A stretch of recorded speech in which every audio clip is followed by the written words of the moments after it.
Oh, look what I added, everybody. This way. This way. There. Look what I added. I added the chat to the screen. Bigger, so you can actually see more. Is it good? Is it bad? Is it good? I don't know if it's good. I'm still bullying people on here to get them over here though, so give me a minute. Go on Twitch. Twitch is cool. If you haven't used Twitch before, I really like it. When you first go on, the interface can be overwhelming, but if you look for one person and just watch their videos, it's actually pretty chill. So it is, yeah, Madeline Pendleton over on Twitch. There's an app you can do it on a computer or a TV, but you can also do it on your phone. I would love to move to China. I would love that. I don't know if I'll ever move, but it would be great. Oh, you got Twitch notification. Yay! Crazy use the two wrongs don't make a right fallacy to justify terminating elections. This is what I mean. Some of you guys are not prepared to defend your revolutions. Like, the United States literally was trying to bankroll a fascist to steal their elections. I'm sorry. If ever there was a time to suspend elections so you could figure out what the fuck was going on, that seems like it. That seems like it. Like, it's weird. It's weird as shit. You guys are weird. Again, same fallacy. It's not a fucking fallacy, babe. It's called cause and effect. What fallacy is that? What's the name of that fallacy? Name the fallacy. Sorry. You know, people on TikTok, they are so dumb. They're politically ding-dong. Sorry.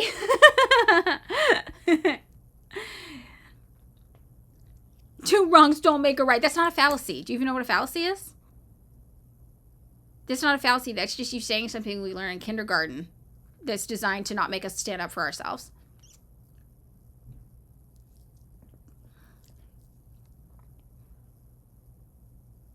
This is a cover-up. It was big and fat. It covered a lot of space. Oh, these debate bros. It's quite literally a fallacy. You live in Modesto? Oh, Central Valley. I'm from Fresno. I don't know if you know that. Modesto, Fresno. Yes, hi. Who wants Twitch? It's evil. You're not going to like it. It's fucking Amazon. All these social media companies are owned by the devil. They're all demonically owned. It's not great. What do I think of the people who took... I didn't know I had a Wikipedia article. I literally do not care about that at all. That's not... I didn't know I had a Wikipedia article until somebody told me my Wikipedia article was taken down. I didn't... That does not... I don't care about that at all. Why would I care about that? What do I need a fucking Wikipedia article for? That's crazy. Oh, get your water. I'm gonna get water. You're right. I'm so sorry I missed it. I'll bring these idiots with me. You guys stay here. I'll be right back. I'll give you a fork screensaver.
These fucking left comms, man. These fucking left comms.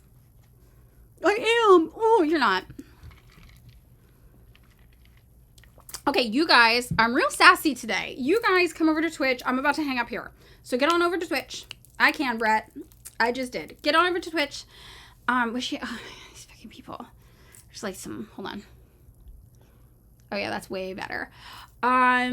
There's some Marxists telling me Venezuela and Cuba are evil on TikTok. I'm like, and then was like, you're a Fed. And I'm like, you literally have the same opinions as the federal government. How am I the Fed?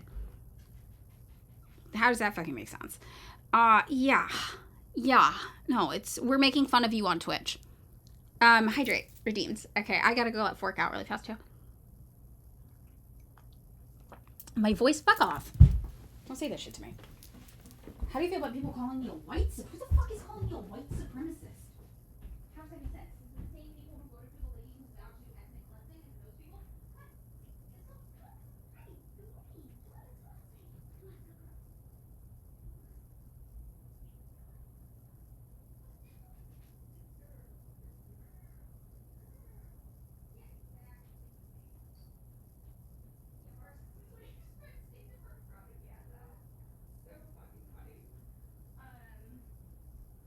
She just went out. I'll see if I can show her on Twitch stream. We have emotes for her. On Twitch. Come over on Twitch and you'll see Fork. We'll bribe them. I'm telling them to go on Twitch to see Fork. So they'll come. Okay, hydrating. Twitch, Madeline Pendleton. Okay, fun, wrap it up. So fucking wild. Brett probably friends with Danny in North Korea.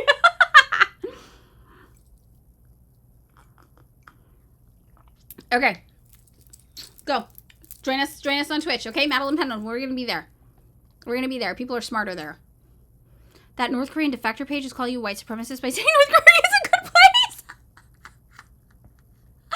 Which one is it? Is it Charles, the terrorist, or is it Danny, North Korea? Which one is it?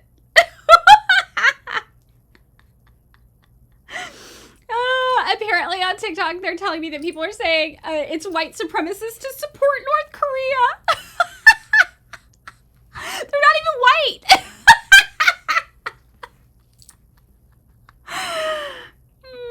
Charles committed a literal war crime. That guy literally, that guy's accused or wanted in conjunction with a terrorist attack on a North Korean embassy in Spain. I don't even know how he has 500,000 followers. It's crazy. It is absolutely insane.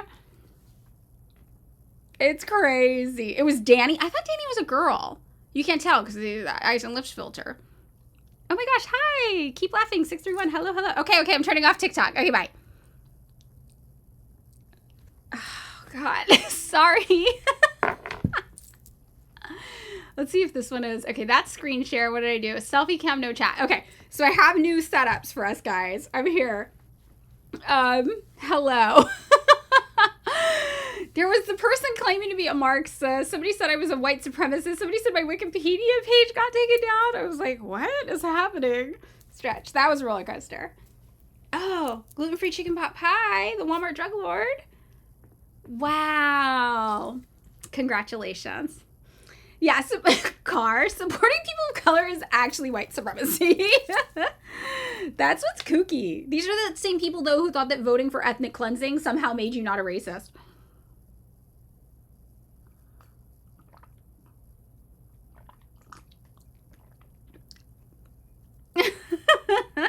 This is right. You got a worker co-op job, the one you interviewed for. Yay! Congrats! Yay! How many people are over here? How many people do we got?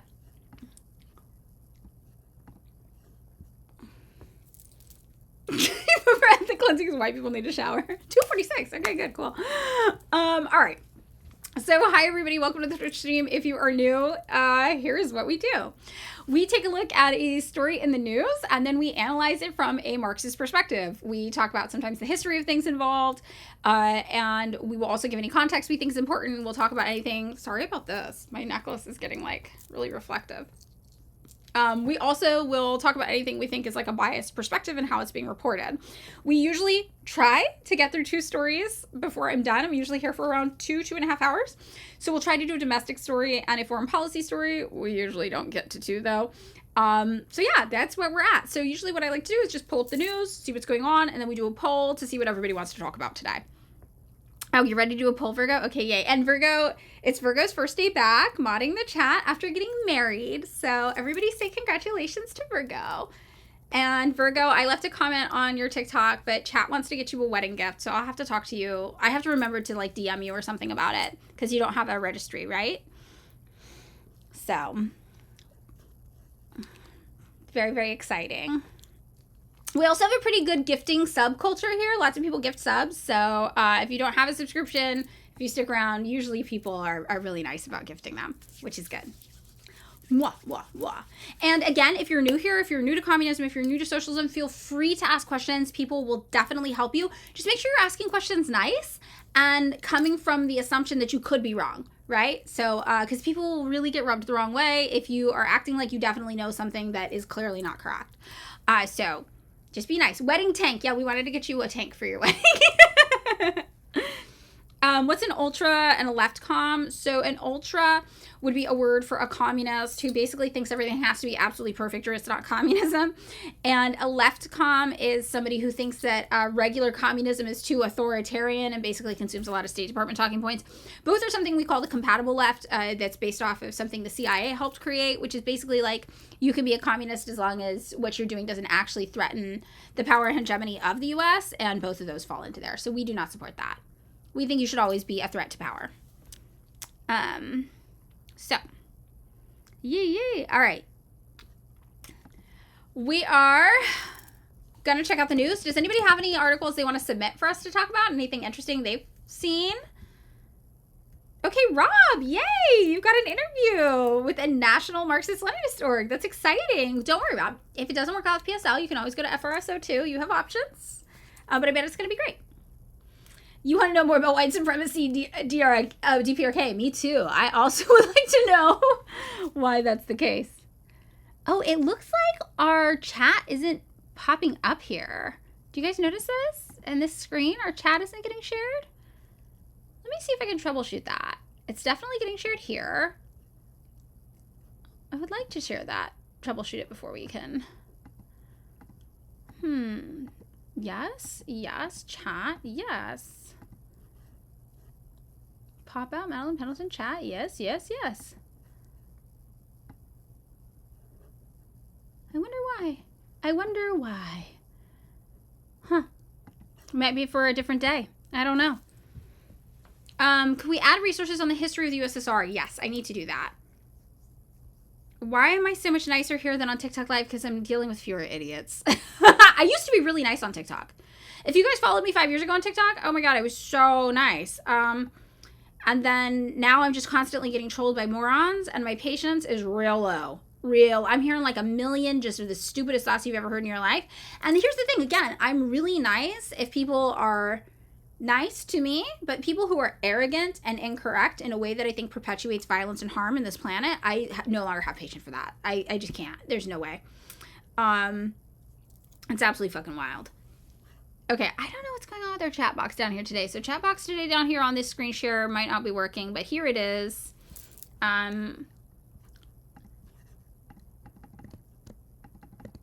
me see if I can try to reconnect it really fast. But if it doesn't work, you know. There it is. Okay, it's working now. Yay. All right. So the TikTok is the kids table. TikTok is the kids table. Yeah, a mad scene is correct. I also said I was just going to start to get meaner on TikTok, and I have started doing that, and it's pretty satisfying. Hello from Canada, Skugog. I don't know who Dean Withers is. 15 cancellations later, no more nice. And I do have a list of all my cancellations. I keep the list. Do you guys want to see the list? I like the list. I look at it sometimes. You guys have probably all seen it.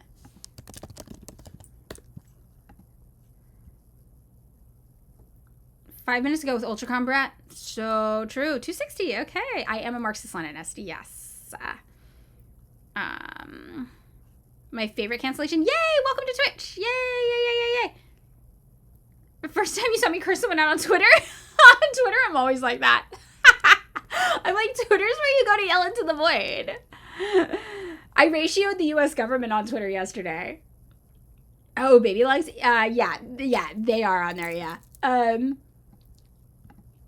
I'll show you guys. Yeah, I ratioed the U.S. government. I'll show you. It's a very proud moment for me on Twitter. And then my partner came home, and I was still working, you know, because I work from home as well now. Today, I'm not going to work from home. Today, I have to actually work in the warehouse. And then also, we're going to test out some new camera setup.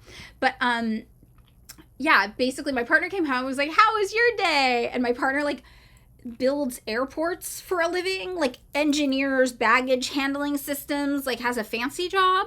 And I was like, I ratioed the US government on Twitter, and my partner was like, what the fuck what are these words? Like, what are you saying to me? And I was like, oh, it's really cool. But it was really embarrassing. I'll show you though. Hold on, let me pull it up.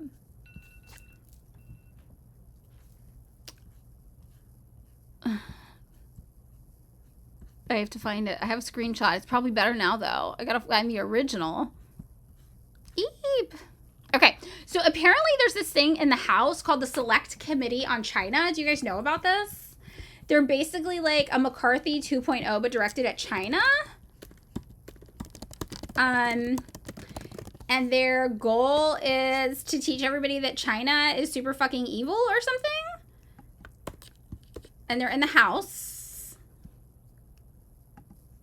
Okay, yeah, all right, so here's them. Select Committee on China. Standing up to Communist China to protect American security, prosperity, and values. And then they just tweet a bunch of fuck-ass shit about China, right? So they tweeted this. This is like me coming home from school and showing like my mom something I drew on the wall. That's the level of yay. All right, so they tweet, Happy National Freedom Day. America stands for freedom and liberty. China stands for persecution and oppression. And then they've got this weird ChatGPT art, this MS Paint emblem, and then this thoroughly debunked image that everybody says is of Uyghur detention centers, but is actually of a drug rehab center that was all voluntary. So you'll see this picture all the time, symbolizing the oppression of the Uyghur people. That's been thoroughly debunked a number of times, okay? So then I have the top comment. They have 334 likes. My comment, 1,000 likes. So I won the internet. And it says, girl, we choose China. The people are ready. The people yearn for socialism with Chinese characteristics. So good. You worked at Congress and your rep was in this? Very odd. That is very, very odd. So the people are coming around. This is really less about me being proud of me and me being proud of the people for being like, yes, we prefer China. So, you know, we're making progress, everybody. That's what I'm saying. The Chinese century has arrived. And if you haven't watched Firefly yet, now's the time. Now is the time. Okay. So let's take a look at the news. Virgo's ready to do a poll for us, which is lovely. American century of humiliation is upon us. Little does America know I've been living the century of humiliation. It's been my nearly half a century of humiliation since I've been born. So we have House GOP leaders set noon deadline for Clintons to reach deal on testifying. I don't even know what that's about. The Clintons did something. All right, that's interesting. Trump prepares to let go of arms control with Russia. That could be interesting, especially because on the TikTok live, we were talking about Russia-Ukraine stuff. Oh, they agreed to it.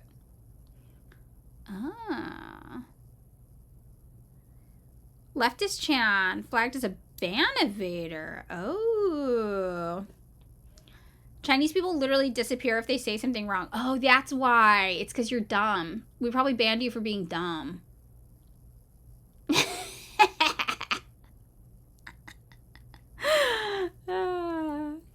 Should we make leftist Chan do homework and put them on a temporary timeout if they want to come back? I think we should. I have an idea.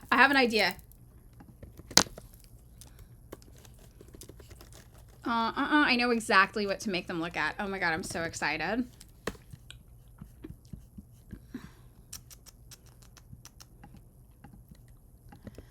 Okay. I'm going to link the tiny URL. Leftist Chan. Here's how it's going to go. You're going to get put on a 10-minute timeout. And that's enough time for you to read something. And if you want to stay here, when you come back after the ban, you have to summarize what you read for all of us. So we know you read it, and then you're allowed to stay. Okay? That's what you got to do. That's how this goes. So I'm going to show you the link you're going to have to read after you go on timeout. And if you come back and you want to keep talking, you're going to get banned unless you give us a book report. All right? So there it is. I linked them to the CIA document about the foundation of Radio Free Asia.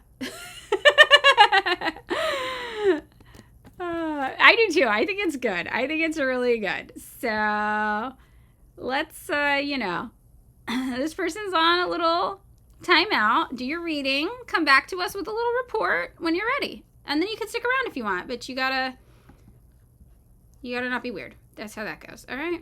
All right. Oh my god, wait, now I have this pop-out ban of it. There we go. Yep. Okay.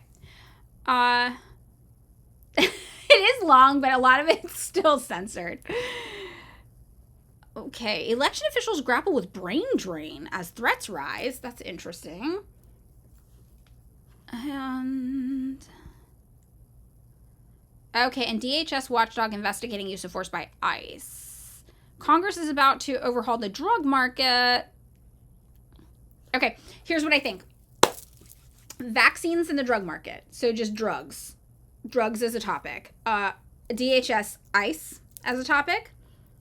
Clinton's as a topic. It's 9. It's a little late now. Noon. It's 9. We can follow up on that. And then Russia as a topic. For those for the poll. That's what I think. We haven't voted yet. We're about to. You're not late. So everybody go vote on what you think we should talk about today. I have not heard that Trump sharded himself on camera, but that does make a lot of Twitter jokes I saw make a lot more sense. At like 2 a.m. when I couldn't sleep. We'll look that up while you guys vote.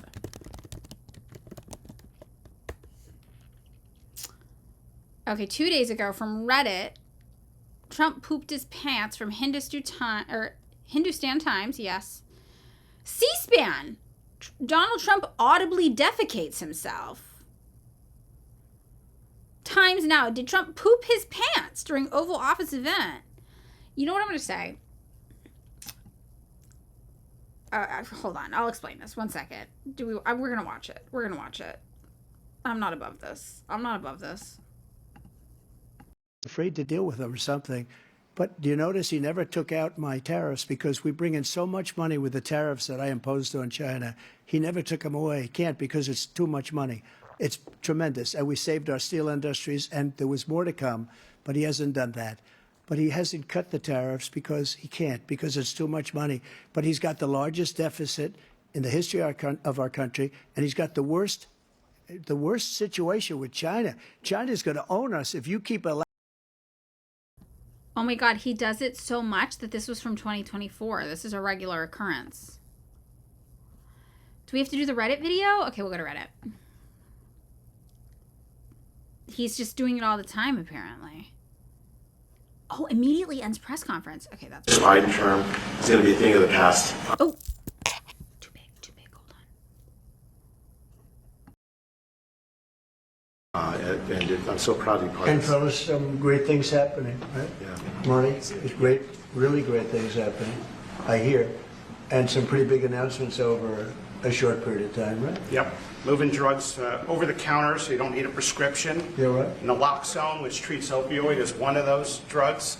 And we're being proactive with synthetic 7-OH, a new opioid that's showing up. And we're working with the DOJ on addressing that because chemists are coming up with new opioids faster than the government has been able to keep up. We're going proactive on these new chemicals. That's great. No, I hear fantastic things.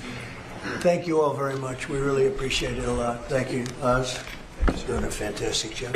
Thank you all very much. I appreciate it. Thank you, please. Thank you. Mr. President, can you respond to the new Fox poll that says people think ICE's tactics are too aggressive?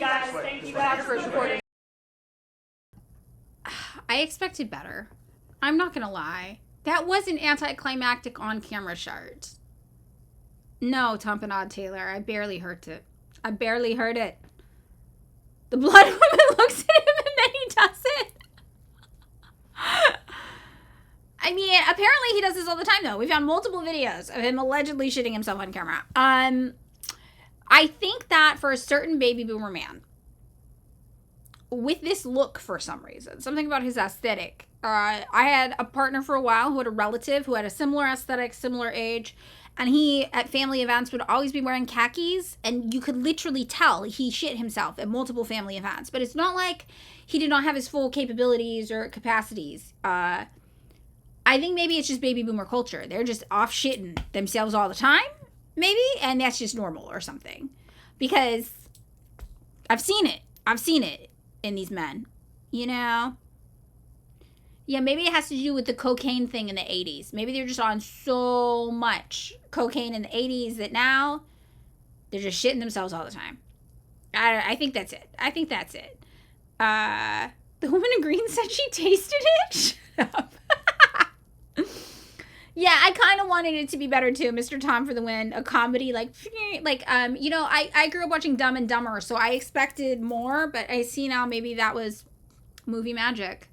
Maybe when somebody shits themselves on camera, it's actually not as dramatic as Hollywood makes it seem. So, I haven't heard what's the Sasha Riley interview? Is that another one? I'm not above spending another 3 to 5 minutes on this. Not okay, not another one. Okay, let's talk about real things. Okay, so what one is the Russia arms deal? This is really interesting. I have some theories. These are speculations. You know, I like to really tell you when I'm about to speculate on things. And one of the key points of speculation I have is that Trump was able to pull off the Venezuela coup because of war negotiations, I guess, with Russia that have to do with Ukraine. This is my guess. And the reason this is my guess is because in the past, Ukraine has stopped the United States from doing this to Venezuela. Oh my God. It's free. I'm going to do it. I'm going to do it while I talk. So my guess is that because I know we are in negotiations with them about something, I feel like not intervening in our foreign policy was actually part of the off the books negotiation if I had to guess.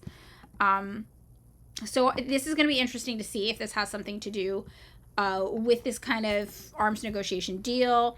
I'm not entirely sure, but this is kind of why it's interesting to me. All right. So, Trump prepares to let go of arms control with Russia. Russian and U.S. nuclear arsenals could expand for the first time in 3 decades. The expiration this week of a core U.S.-Russia arms control treaty could touch off a global nuclear weapons race for the first time since the Cold War. Let's just take a look at the nuclear weapon count by country again. Also, here's the thing. How many do you really need? Right? I feel like you only need a few. I feel like at a certain point it's overkill. Like at a certain point, I don't care if you have 500 or 5,000. The effect is kind of the same, right?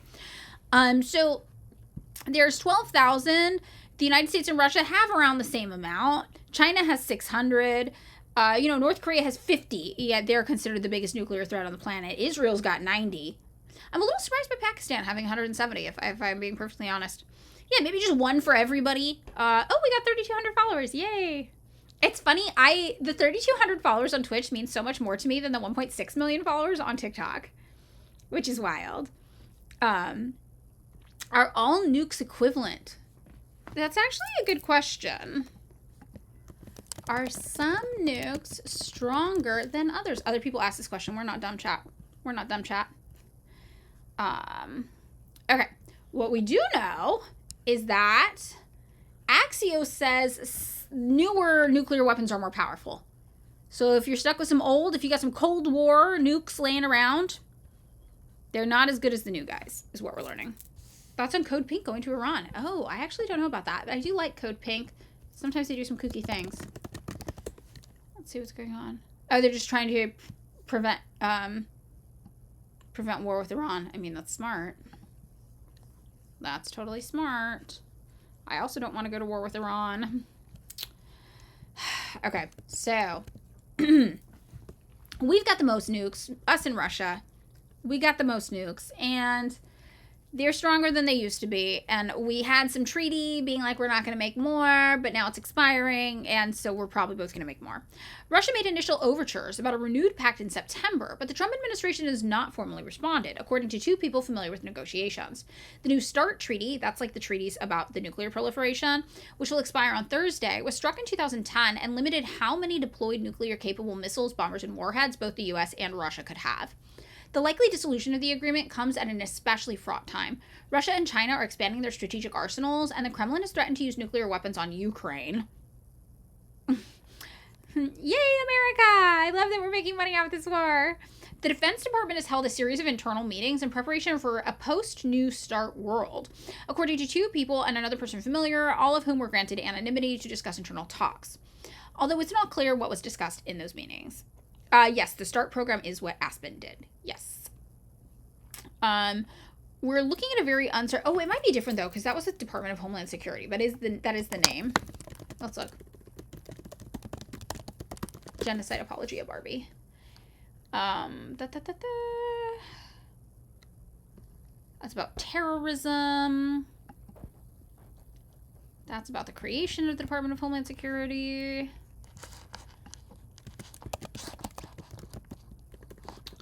Might be something different. We might just like that acronym a lot. Yeah, I think they're two different ones from what I can tell. I'm searching. New START Treaty, START National Security. I think it is just two different things. One's from the State Department and one's from the Department of Homeland Security, which is its own separate government branch. So that's why I think it's two different things. Good to know. Yeah. Okay, wait. They have these things called tactical nukes, which are supposed to be much smaller than normal for smaller battlefield scale contacts, but they're still tens of thousands of times more powerful than the Hiroshima and Nagasaki bombs. That's crazy. That's really scary. Russia just introduced a new nuke, Tsunami. Nrovisnik. Why is the DHS even a thing? It's beyond me. It's like a Department of Defense thing. Maybe I'm a bit stupid. You are not stupid, Circedo. The Department of Homeland Security was created after 9/11. Literally to be like, the terrorists want to kill us. You guys, if you're not old enough, you don't know the mass hysteria that hit the United States about the terrorists. Nobody knew who. Nobody knew what. Maybe it was Al-Qaeda. Maybe it was Saddam Hussein. Pretty much any brown person just got named a terrorist, like the terrorists, and was spoken about in this abstract concept, and you could get away with anything if it was to stop the terrorists. It was absolutely wild. I had like coffee with my aunt, and she was like, well, you know, I just can't go to the mall anymore. And I was like, what do you mean you can't go to the mall anymore? And she's like, well, because the terrorists. I was like, what do you think the terrorists are going to do at Fashion Fair Mall in Fresno, California? And she was like, anthrax. And I'm like, what the fuck? Like, what? How does this make sense? So yeah, this was a major thing, the terrorists, and that's where Department of Homeland Security came from, right? So, you're not dumb. It shouldn't exist. It's very, very weird. Now, hot topic has fallen to the terrorists. No, they got the hot topic. So true. I'm not trying to be a conspiracy theorist, but 9/11 was definitely an inside job. So I always thought those people were crazy. I'm like, that is a crazy conspiracy. I think what we know, more realistically, it was not an inside job, but like the U.S. government knew that it was going to happen and chose to let it happen, to use it for leverage. That was always my guess. But then I read about Operation Northwoods, and I'm like, nobody's crazy. Nobody's crazy. Nothing's a conspiracy theory. Everything is on the table for the U.S. government. They have no boundaries. Who fucking knows? That's where I ended up. Okay. The Brevstnik is both nuclear armed and nuclear powered, meaning the engine that propels the missile is powered by a small nuclear reactor, meaning it has practically unlimited range and can circle the Earth several times without refueling. Yo, that's crazy.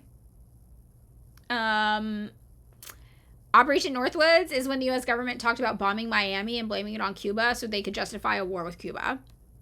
Do I think nukes should exist? I don't even think it matters what I think. Nukes do exist, and if the USA's got them, I think our political enemies should have them as well. And I think it's the only thing that protects them from us. You know? So, yeah, there's terrorists everywhere. The terrorists. Like, I almost want to play this just so you guys, like, understand the culture of my people. I wonder if somebody's made a compilation of this.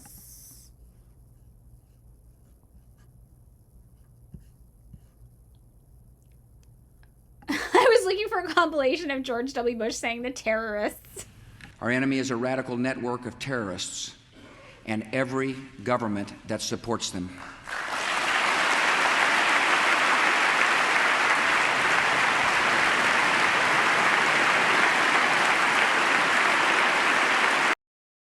Standing ovation. Standing ovation. You just say, our enemy's the terrorists. It doesn't even have to be a real word. It's not even a terrorist. It's the terrorists. Absolutely wild. Yes, car, you can have a nuke. You're allowed to have a nuke. We're all anarchists now. I did love that Khalil made that video talking to an anarchist and was just like, so what, are you going to give me, Khalil, a nuke? What are you going to do if I want a nuke? And I was like, yeah, I like this. Hey, anarchist, do you want Madeline Pendleton to have a nuke? You guys hate me. You want me to be nuked up? What do you think about that? Madeline Pendleton is developing nuclear technology. How are you going to defend yourselves? It was very, very funny. Terrorist. Oh, left hand is back. Ooh, oh, okay. Hey. Did you read it? Did you read the document? What did you learn?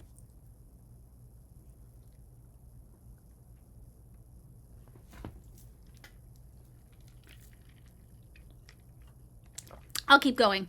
Until we get the book report. Okay. So, let's see. We're looking at a very uncertain path ahead, said Daryl Kimball, the executive director of the Arms Control Association. Unless Trump and Putin reach some sort of understanding soon, it's not unlikely that Russia and the U.S. will start to upload more warheads on their missiles.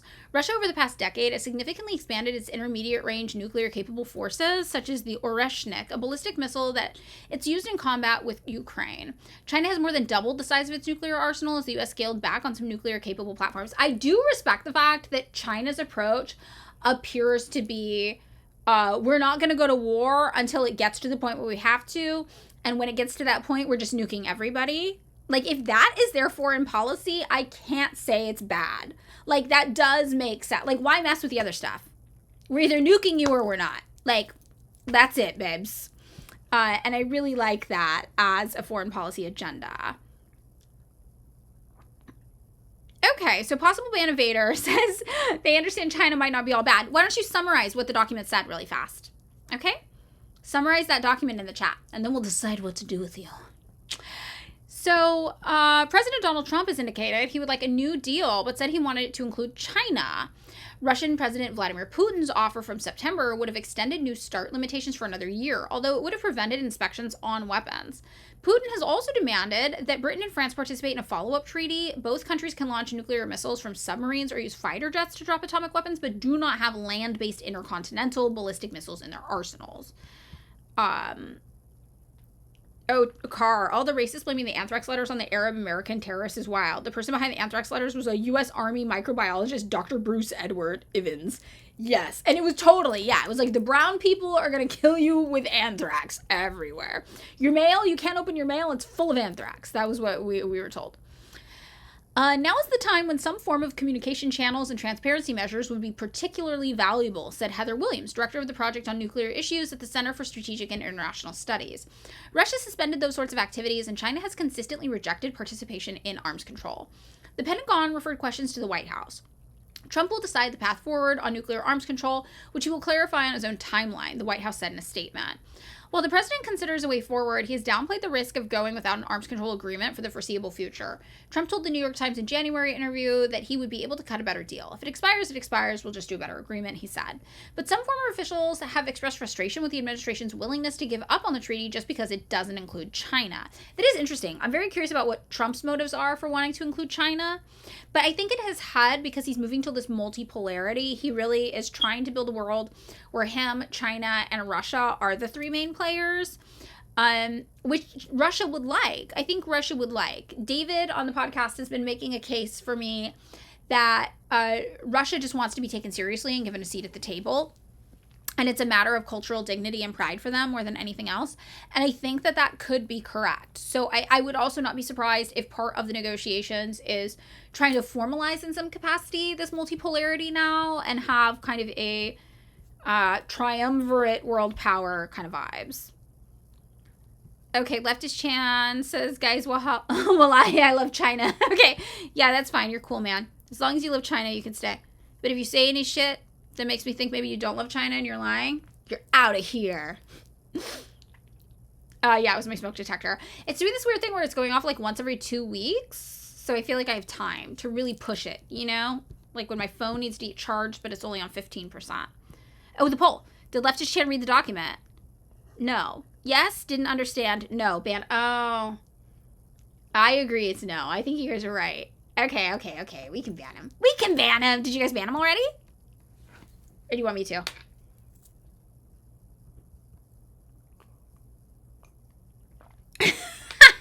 He really didn't read the document vibes. I feel like sometimes if you don't do the reading, though, and you just get socially pressured into the right opinion, I'm okay with that. I'll ban him, though. I'll ban him. Boo. He's gone.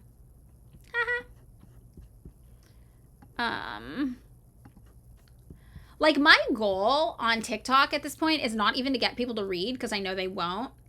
It is literally to shame them into pretending like they have the correct opinion. I banned him. Yeah, I did that. The poll's still going? Oh. Oops. My bad. Well, he's gone now. We'll get another one. I purged too quickly. Sorry, guys. Tinky purge.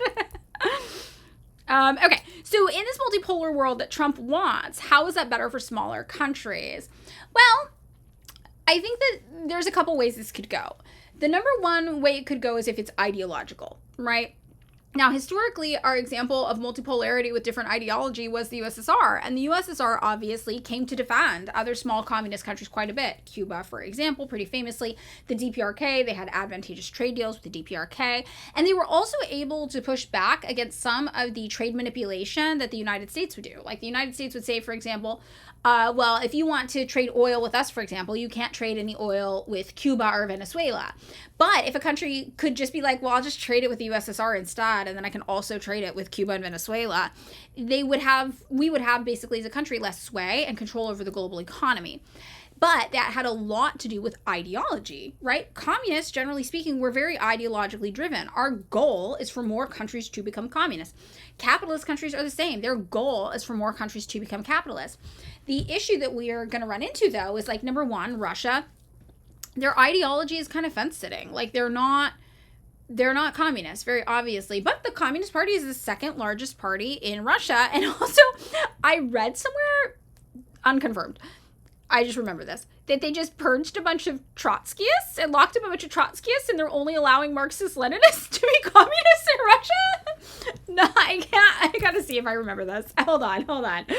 I'm not sure if I remember this or not.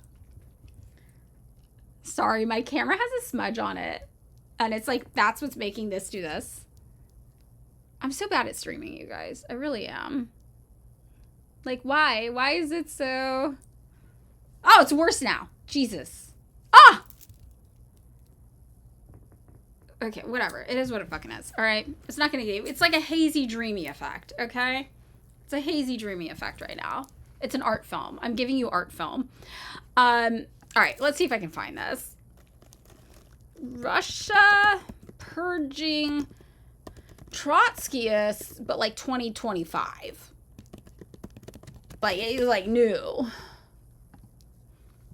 Oh, yes, I found it. I don't know if this is real or not, though. Left Voice is real CIA core. Actually, I'm really proud of my partner. My partner the other day was like, hey, I just saw this article. Is this like, it just like feels like what you were talking about with that thing, like the compatible left? And it was Left Voice. And I was like, yes, you are correct.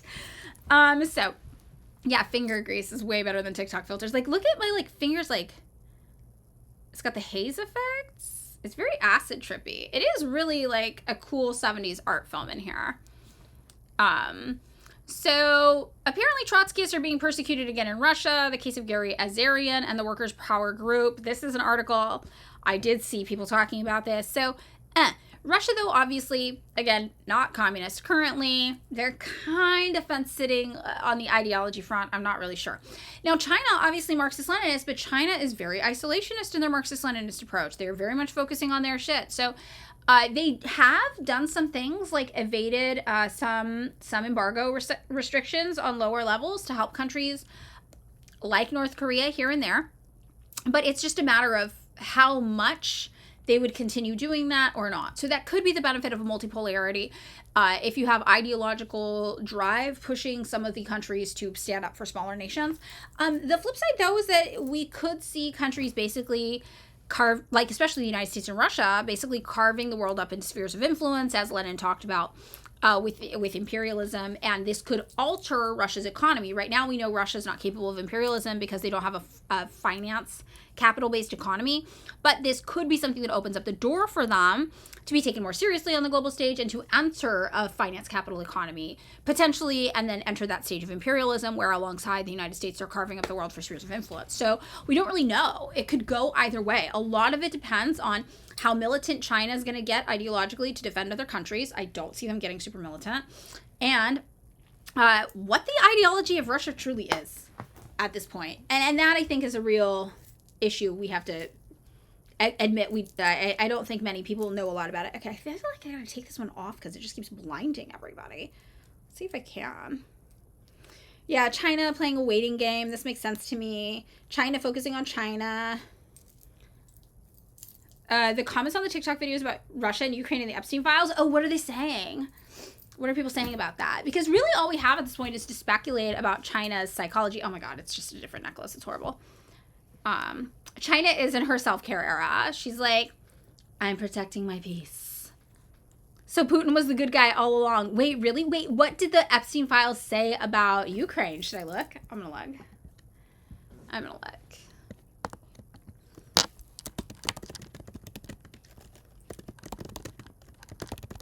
Are tankies right again?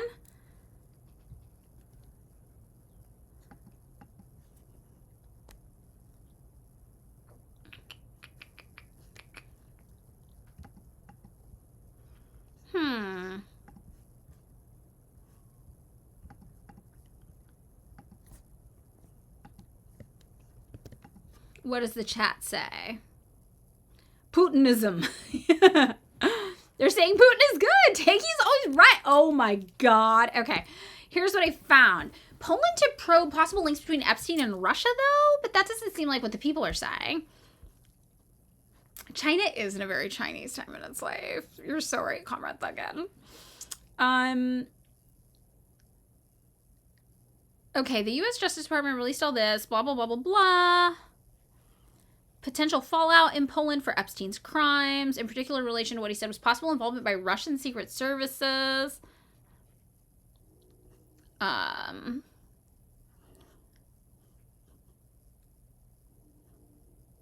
Okay. Russian Foreign Ministry spokeswoman Maria Zakharova said in December that the Epstein files showed the hypocrisy of Western elites. Here, as I understood, were all the Western lecturers on live who looked down on Russia and who lectured us about democracy and human rights and interesting poses with equally interesting leisure partners, she said on Telegram. Damn. I will say that, like, has aura, right? Like, that sentence has aura. Yeah, Poland's always been kind of historically weird, politically, we're gonna say. Right. So, this is like really bothering me. But I can't. Where is the camera? There. Nah, I got nothing. I don't know what the fuck's going on with it today. All right, so that's one thing. I want to know. Okay. We've also got Epstein email reveals plans to access Libya's frozen state assets. All right. I know I do have like an actual aura, like a haze aura. Let's see. A newly released document showed that an associate of Epstein outlined plans to pursue access to Libya's frozen state assets, including seeking potential support from former British and Israeli intelligence officers, of course. What does this have to do with Russia, though? It was July 2011. It was set several months after a NATO-backed uprising against then Libyan President Gaddafi. Gaddafi was killed by Libyan rebels in October of the same year. Hillary Clinton and NATO obviously oversaw that, trying to steal it. Okay, what does this have to do with Russia, though? Nothing. That was a lie. I just got catfished by that search result. 10 key takeaways. I'm searching for Russia now. We will not be fooled again. There's the Russian woman. They just keep talking about this Russian woman. I don't know. Yeah. Interesting. Okay. Who knows? So, let's see what Politico has to say. Continuing. It was never clear to me why we should jettison all limits on Russian strategic forces, because New START wasn't a panacea that captured all nuclear weapons, which of course it was never intended to be. Kingston Reef, a top former Pentagon nuclear official, wrote in a LinkedIn post. New START's expiration would mark the first time the U.S. has been without a nuclear arms control treaty with Russia in nearly 40 years, dating back to the Reagan administration. Some Democratic lawmakers have raised alarms in the days leading up to the treaty's expiration. Several introduced legislation aimed to make it U.S. policy to seek negotiated steps to reduce the number and salience of nuclear weapons. The bill would also bar nuclear testing, a step Trump has threatened, which likely dooms the legislation in the GOP-controlled Congress. If we allow New START to lapse without a replacement or an extension, we'll be entering a new terrifying world we haven't seen in decades, a world without limits on the nuclear arsenals of the two largest nuclear powers. And that was a statement from Garamendi, Democrat from California, one of the co-sponsors of the bill, wrote a statement. Still, the nuclear landscape isn't expected to shift immediately. Inspectors monitored the weapons caps for both countries, but the Kremlin in 2023 barred officials from observing its arsenals, which limited their ability to enforce the treaty. I mean, they had a lot going on. They were going to war. They were like, NATO's going to kill us. What the fuck is happening? You know, I don't know that I'd be so keen to let people come check out my nukes either at that stage, if I'm being perfectly honest. Sidebar, Epstein also asked for entry in North Korea wanted by land. I think it was somebody else, though. I think somebody else wrote to Epstein and was like, get me into North Korea. I got money. And Epstein wrote back and was like, bro, you can't. There's a travel restriction. And he's like, tell Bannon to let me in. And I think Epstein was like, I can't, dude. If I remember correctly. I think that's what happened, but I could be wrong.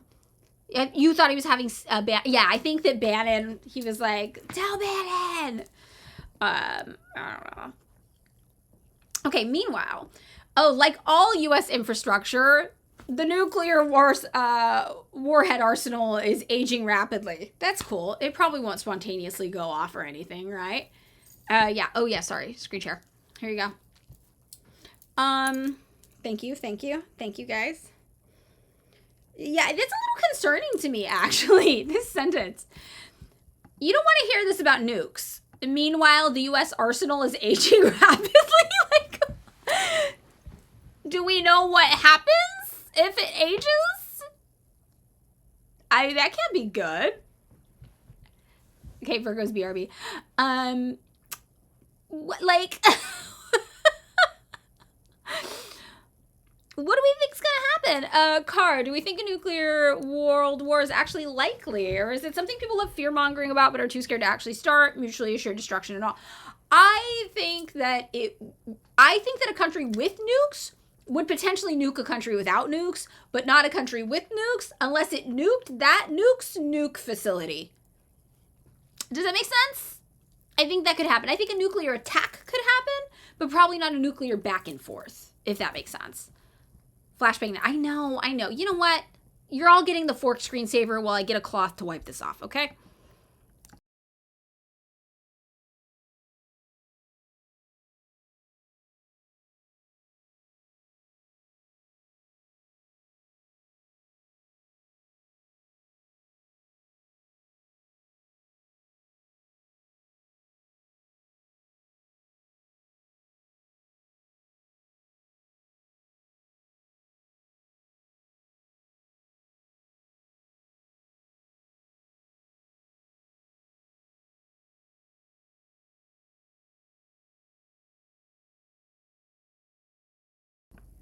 I think it's better.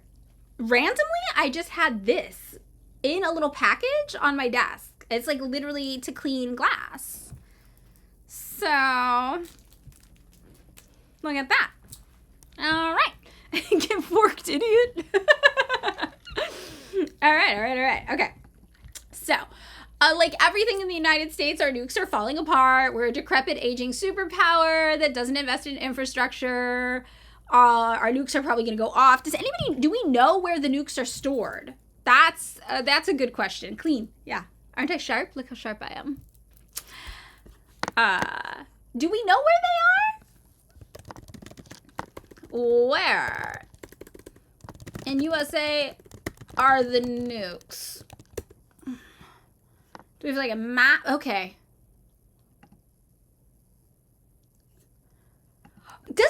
defeat the purpose if you tell everyone where the nukes are?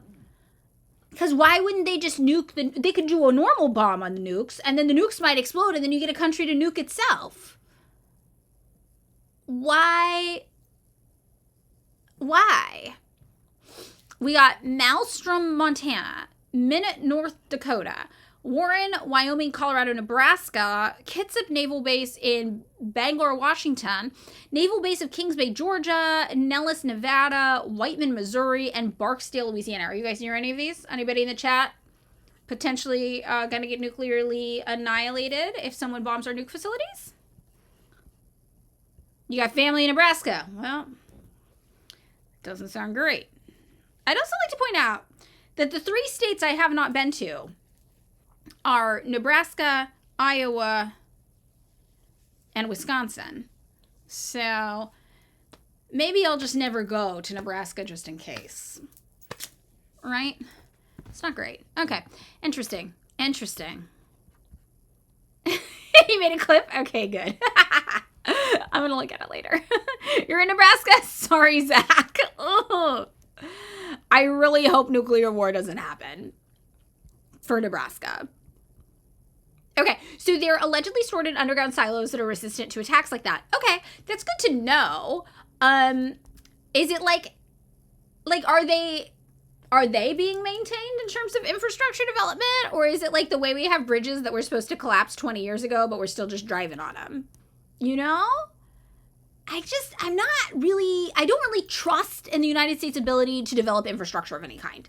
That's not our thing. You know what I mean? We're not good at making things. So you can't bomb nukes into exploding. There's a whole wind-up process for them to blow up. Okay. All right, that's good. Then you're probably going to be fine. You're probably going to be totally fine, everybody in Nebraska. You're probably okay. Yeah. We're going to be fine. We're going to be fine. Don't worry. Okay. All right. Okay. So it's not a big deal then that the U.S. arsenal is aging rapidly. That's fine.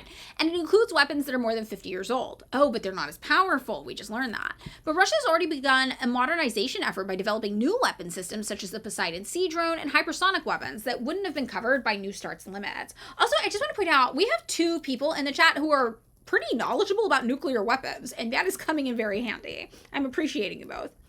If you develop new kinds of strategic weapons, then they shouldn't be discussed, but the Russians won't meet that requirement, said Stephen Pfeiffer, former State Department official focused on the former Soviet Union and Europe, as well as arms control issues. The Russians have basically said, well, we're prepared to extend these limits, but we're not going to allow the verification.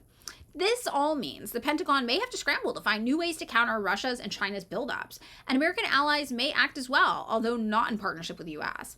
For the first time in decades, Europe could also join the arms race and proliferate or build up. German Chancellor Friedrich Merz said last week that allies have begun discussing building a shared nuclear umbrella on the continent. Okay, this is interesting to me for a few reasons. Let's get into that in a sec.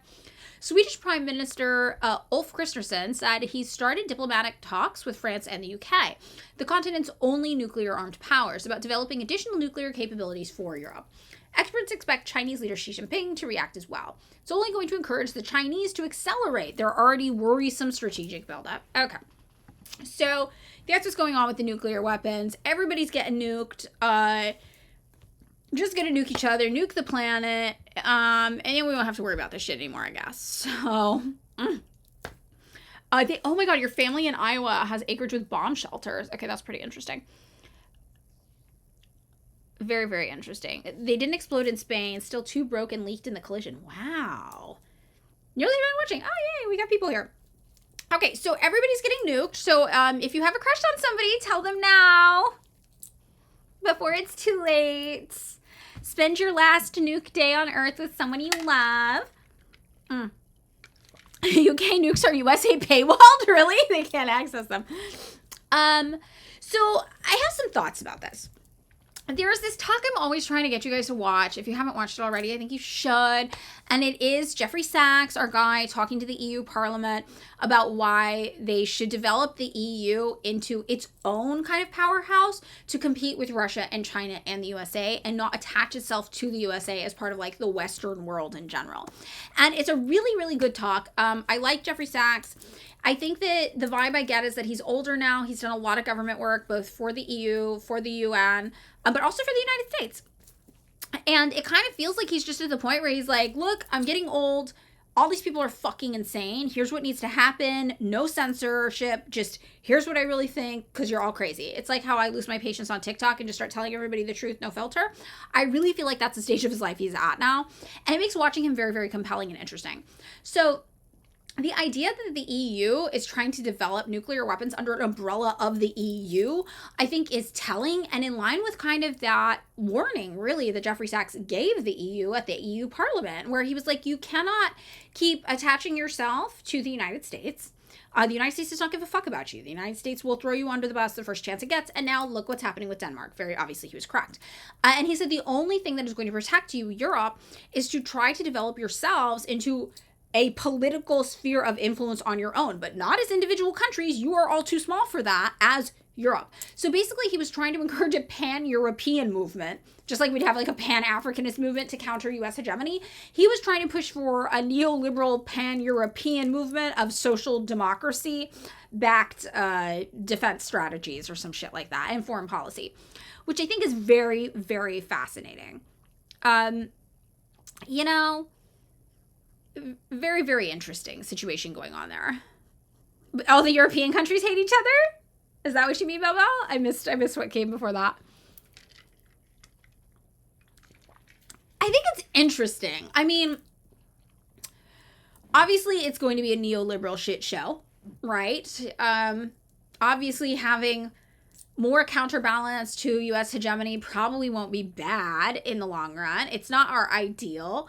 And also, though, I will say, I think that Europe, maybe as a whole, might be less resistant to socialism than the United States. Even if it's not Marxist-Leninism, right? Some form of, I don't know. It's like democratic socialism is so hard. I was thinking about this the other day. Democratic socialism has never been done, right? That's never been a thing. Nobody's ever just like voted their way into communism, to my knowledge. Correct me if I'm wrong, chat. I was thinking about this though, and I was like, why do people act like that's more reasonable than Marxist-Leninism? Marxist-Leninism has been done. It has worked. It has a track record of success. We know it works. I cannot think of a single country that's actually banned democratic socialist. Like, I can think of social democracies. I mean, the closest thing to a democratic socialism I can think of is North Korea, because they did not get there through revolutionary measures, but they adopted, a Marxist-Leninist framework, very, very obviously. Maybe Chile, but not even under Allende. Is that what you're thinking? Because he wasn't even that hardcore of a socialist, but maybe. But then he got cooed, and that's what we're talking about with the need to defend your revolution. So maybe, yeah, Comrade Squid, exactly. They're libs at the end of the day. It's very, very interesting to think about democratic socialism, because I don't think it's a realistic option. But it does seem like Europe, if they had a pan-Europe movement of some kind that countered U.S. hegemony, I could see them moving in more of a social democratic lens altogether in a unified stance, because they do think of themselves as the moral arbiter of the world. Like, psychologically, the EU thinks of themselves as being intellectually developed, ethical. Like, when we talk about liberalism as a concept, when we talk about classical liberalism, this idea that it's intellectually enlightened, I really do think that is the branding that the EU has given themselves. So trying to think about what their political trajectory would be as a unit, as a unified unit, as a pan-European unit, I feel like it would be driven by classical liberalism rather than this neoliberal thing that the United States is doing. And trying to think about how that would manifest is actually, like, very interesting to consider. Okay, what about the Democratic Socialist Islamic Caliphate of Mamdanistan? They did it. They voted it in. The French believe they are the most radical people in the world. Yeah, Miller nerd. Dumb soak is meaningless because it never really existed. Anyone can call themselves and have it mean whatever they want because no one can point to it. It hasn't ever tangibly worked. Exactly. It's largely emotional, but I feel like the UK and EU collapsing would only be a good thing for the global south. I mean, yes, and it would also, similarly, just like how it would be good for the United States to lose its hegemony and power and have our economy collapse here, because it limits our ability to siphon off resources from the global south, like the blood-sucking vampiric monsters we fucking are, right? Anything that weakens us. Like, if you're watching a horror movie, we're the villain. We are the serial killer. We are the guy with the axe. The global south is final girl fighting for her life. So anything that takes us out ultimately saves the day in the end, which is a fucking sad and fucked up realization to come to if you live in the Imperial Core. But it also speaks to the urgency of our mission to get people fucking enlightened and out of this like capitalism brain hellscape trap that they're stuck in. So it's very fascinating though to conceptualize a pan-EU movement, I guess, because they already are making steps towards it. They have the EU thing going on. It's also interesting to think about how fucked over Britain would be in that regard to not be included in that as part of that. Very, very fascinating though. I don't know. I'm very interested in this whole idea because it's so weird, but also seems so possible and tangible to me, you know? There's some kind of European Mediterranean solidarity, but they're racist with the other parts of the Mediterranean. That makes sense. Yeah, liberate California. We'll have a People's Socialist Republic of California. I'll be in charge. So funny. I mean, this is the thing. You guys have heard me say before. I always say this. I don't think you can vote your way out of capitalism. I would love to be proven wrong, though. That sounds easy. So, like, fuck it, give it a shot. Why not? What else are you doing? People are voting anyway. You might as well vote for the commies. See what happens. I don't think it's going to do anything, but prove me wrong. Prove me wrong, you know?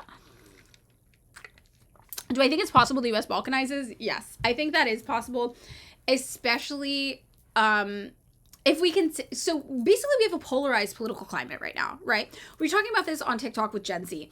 A lot of people think Gen Z is really conservative, but the reality is that Gen Z is not any more conservative than millennials are, my generation. People were really shocked to discover like 30% of Gen Z boys, I guess they're men now, adult men from 18 to 29, support Donald Trump. But that's the same ratio of millennial men who support Donald Trump. So it's the same level of conservatism. But what's different is that the non-conservatives of Gen Z are far more radically left than millennials were. And that's a good thing. Obviously, we want that. But it also signifies an increasing polarization. And I don't think polarization is bad, but I think that polarization without vanguardism, without a strong vanguard entity, could potentially lead to something like balkanization.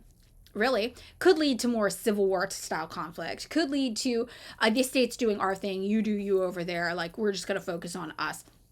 And it is really interesting to think about. I mean, that's why I feel like even though TikTok is so fucking annoying, it's like our duty is, people are upset with capitalism. People hate capitalism now. Like, we got to that point where people hate capitalism.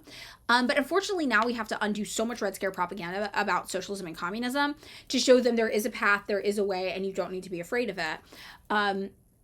Because if we don't have that, if you just have a bunch of people frustrated about capitalism who want to have a revolution but don't know what they're supposed to build in the ashes of the system that came before, you're going to get chaos. I mean, you're going to get fucking Pol Pot, right? You're going to get the Khmer Rouge. Like, you're going to get all this shit that doesn't build.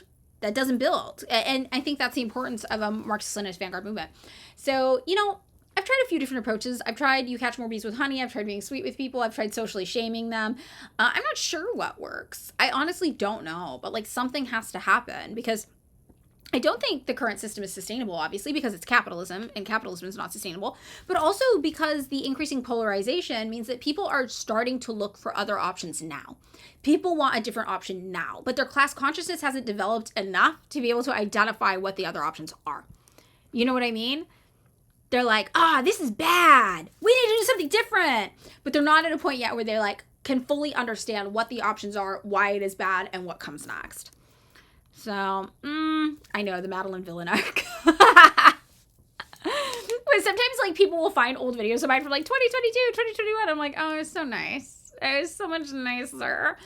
I do think, though, probably this week I'm going to start lib posting on TikTok. Because the censorship is getting more extreme, definitely. So you'll probably see that start to happen this week or so. So, we'll see. And then we can trick people. Give them the hardcore commie takes. The other thing I've started doing is just being like, of course, like acting like my beliefs are not controversial. Like when people are like, you support North Korea? I'm like, of course I support North Korea. Like, what the fuck is wrong with you? Like, why would you not support those people? Jesus Christ. Stuff like that. I've started doing too, you know? And then if they're like, but the government, I'm like, what? Let me guess, do you fucking condemn Hamas too? What's wrong with you? So we'll see if that goes anywhere. Chairman Fork. watch and react to a Yeonmi Park interview on stream? Oh, we should. That would be funny. Yeah, we got to get the audience from there over here, get them engaged in long-form content. Oh, okay, bye, Virgo. Bye, bye, bye. Thank you for being here.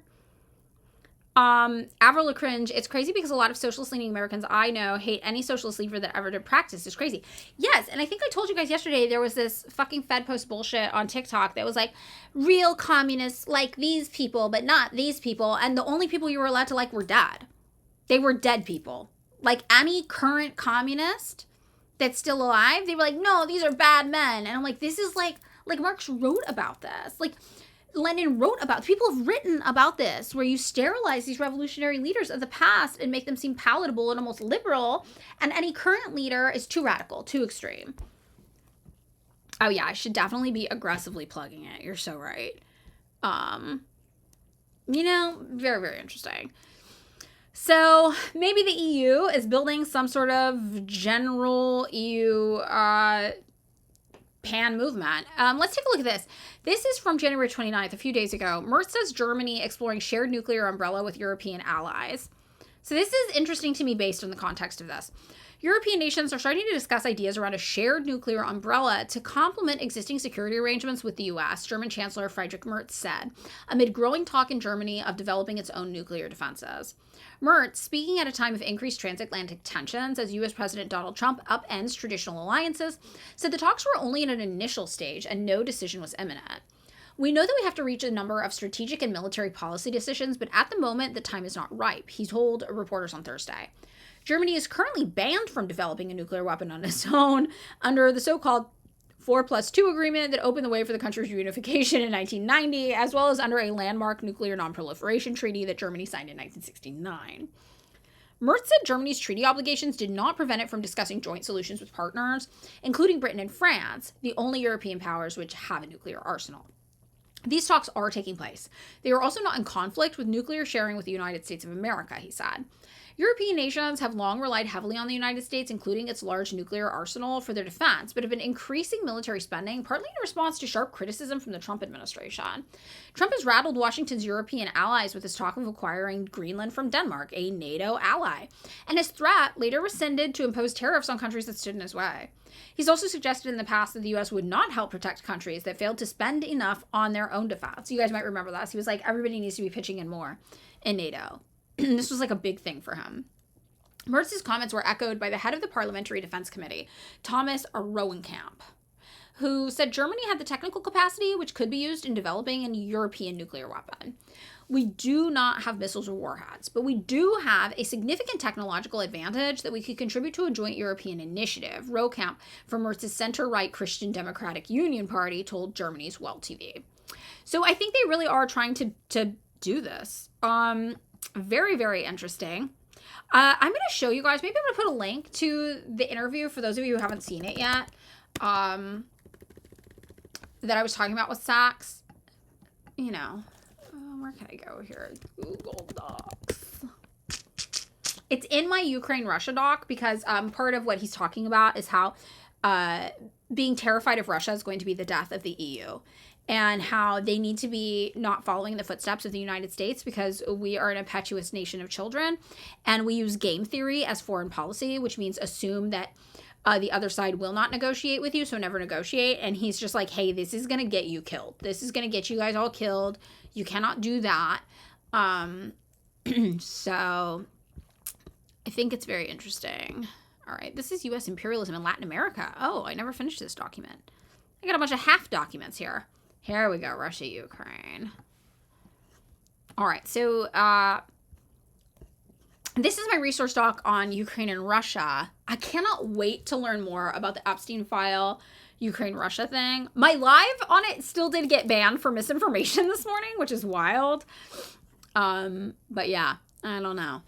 Okay, so let's see. All right, this is the video. I'll play a few minutes of it, but not a lot.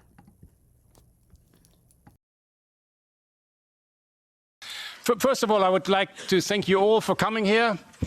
We didn't expect actually that so many people come. We're very pleased about this. And of course, above all, I want to welcome Professor Jeffrey Sachs and his wife Sonia. Sonia. It's very. I have forgot my things, so it's very difficult to introduce him. But he did so many things in life. He is of course the advisor to three Secretary Generals now. He is professor from Columbia University. He started the Earth Institute, and you correct me afterwards if I'm wrong. And now you're director of the Center for Sustainable Development Solutions. All these things, Sonia. I forgot most of it. There's much more. But I want to say something more personally because I know Jeff for some time. And I know, of course, the international field more than this parliament. I've never met any person who is so well connected internationally than Jeff. So well connected, both in the religious areas, he went to the Vatican, but also in the political areas. Jeff can go anywhere in the world and they will know him, whether it's the Middle East, whether it's in China, whether it's in Moscow, hopefully very soon also again in Kiev, and whether it's in Africa or Latin America. And he has a very long experience. I would say the people he knows are alive or dead because he does this type of job since a very long time. What I think is also, at least from my point of view, so special about Jeff is that he's always remained an advisor. He has never tried to enter any political field, to align with any political party, so he has remained.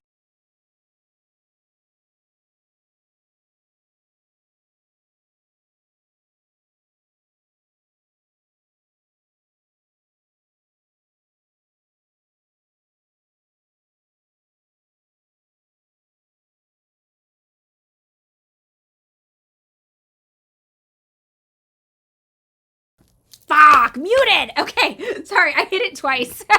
Okay, so what I was saying, anyway, is that we're gonna watch a little bit of him speak just so you can catch his vibe. And he's not a communist. He does not share our politics, but he has a lot of insight into the multipolarity of the world that I think is really interesting to help us better understand the enemy. So hold on. So we'll just play a little bit, okay?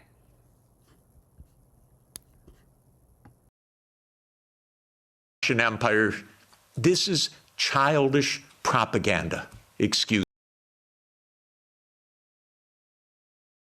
As you know, Viktor Yanukovych was elected in 2010 on the platform of neutrality. Russia had no territorial interests or designs in Ukraine at all. I know. I was there during these years. What Russia was negotiating was a 25-year lease to 2042 for Sevastopol Naval Base. That's it. Not for Crimea, not for the Donbass, nothing like that. This idea that Putin is reconstructing the Russian Empire, this is childish propaganda. Excuse me. If anyone knows the day-to-day and year-to-year history, this is childish stuff. Childish stuff seems to work better than adult stuff. So no designs at all. The United States decided this man must be overthrown. It's called a regime change operation. There have been about 100 of them by the United States, many in your countries, and many all over the world. That's what the CIA does for a living. Okay? Please know it. It's a very unusual kind of foreign policy. But in America, if you don't like the other side, you don't negotiate with them, you try to overthrow them. Preferably covertly. If it doesn't work covertly, you do it overtly. You always say it's not our fault. They're the aggressor. They're the other side. They're Hitler. That comes up every 2 or 3 years.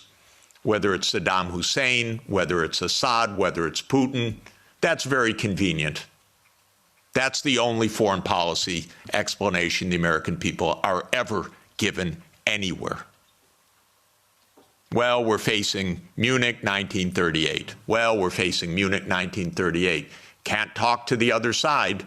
They're evil, implacable foes. That's the only model of foreign policy we ever hear from our mass media. Can you guys hear me? Yes? Yes, confirm. Yes? Okay, good. So that's a little taste of him and what he's about. So for those of you who didn't see in the chat, this guy literally helped destroy the USSR. Like, he has been a big time international politics player. He has always been in favor of neoliberal market economies. He literally told Gorbachev, you should do shock doctrine stuff, like shock treatment, and turn the USSR into a market economy. So when I told you guys earlier, it seems like now he's older and he's just like, you know what, fuck all this shit. This shit's bad. He does not share our politics. He is a neoliberal guy, but his takes on foreign policy are very illuminating because he's been around, he's played the game, and it does seem like he has a switch up now in how he's talking about a lot of these things and lessons he's learned the hard way. This was also the guy that Ukraine called when they had the coup in 2013, 2014. He was called in to help build their new economy. So when he's talking to you like, hey, shit in Ukraine is bad and you guys need to negotiate with Russia, Europe, you can't be afraid of Russia. Russia's not your enemy. The United States is more your enemy than Russia is. He's, you know, it's significant. It's very, very fascinating. Yeah. I don't know. I mean, you guys can watch him, see how you feel. He's very... I can't speak to what happens in his heart, but what I can tell you is that his takes on foreign policy today are extremely informed from a neoliberal perspective, and he doesn't mince his words. He's not trying to please anybody. You can tell he's just no nonsense, no bullshit. Like, here's what's going on. I know it. I've been involved in it. I've done it. Here's what's happening, and it is very educational. So I'm going to link you guys to a tiny URL to watch this. It's really long. It's an hour and I think it might be 2 hours, honestly, to talk.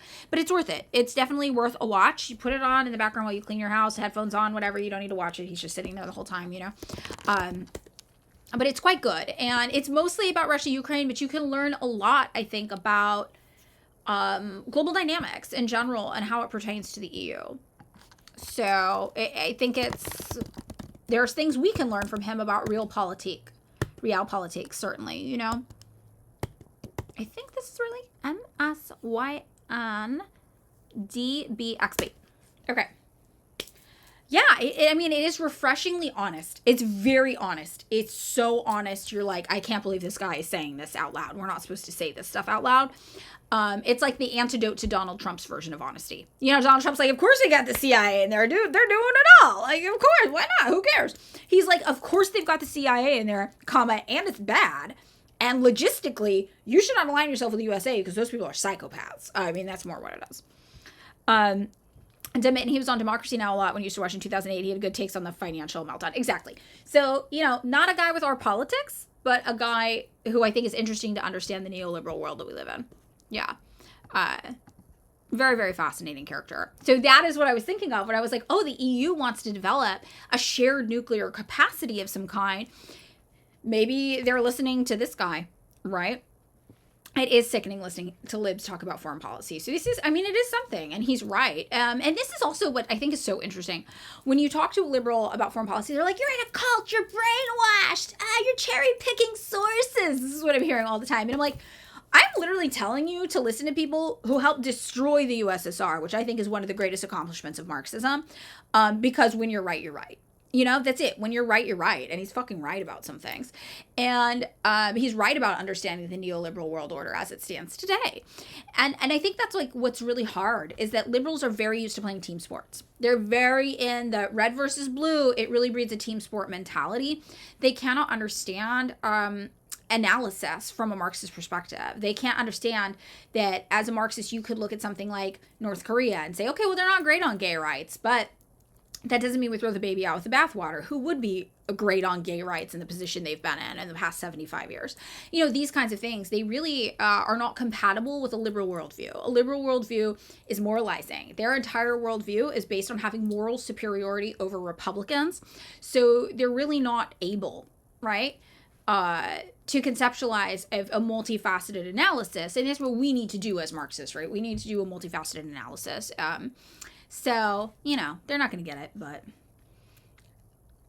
Prince Curry says Europe better start listening. The U.S. is a rabid dog and Europe is up for grabs. Exactly. And I think they're seeing that with Greenland. They're like, oh, shit. What's the meme that the liberals used? I didn't think the wild face-eating pack of hyenas would eat my face or whatever. But it's like, it's that. Hold on, let me get this light thing really fast. You get fork screensaver. Hold on.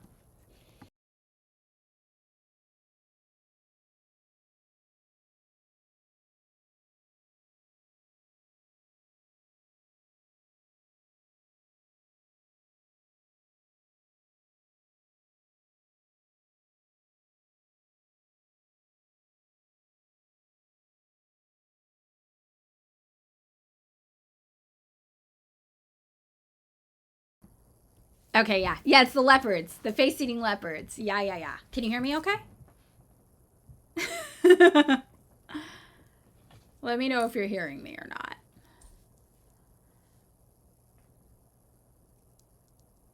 Yes. Okay, good. All right, sorry guys. Yes. Okay, cool. So we do have some time. Do we want to look at something else happening in the news? Does anybody else have something they want to discuss that they've seen that they think is interesting? Has anybody have any links? Even we can even watch TikToks if you guys wanted to talk about it together about the Ukraine-Russia thing from a liberal perspective. If anybody has any saved and wants to share them in the chat, it could be interesting just to have an understanding of the liberal mind state on the Epstein files in Russia and Ukraine. A thought. You have an article? Oh, okay, yeah, send it. Let's see what it is. I did not see that about Iran. The Red Velvet Revolution. Trump wants to nationalize voting in 15 states. What does that mean? Fucking Mary Kill, you on me, Park Gorbachev, Aspen. In that order, actually. That's the perfect order. Make it federally as interesting. 80 hours of Dust Capital. It will happen as a fundraiser one day for something. Okay, we're going to give Marissa Noel a minute. Let's see. Let's see what else ye old Politico has. Maybe let's see The Guardian. The Guardian. Latest news. Tulsi Gabbard running solo.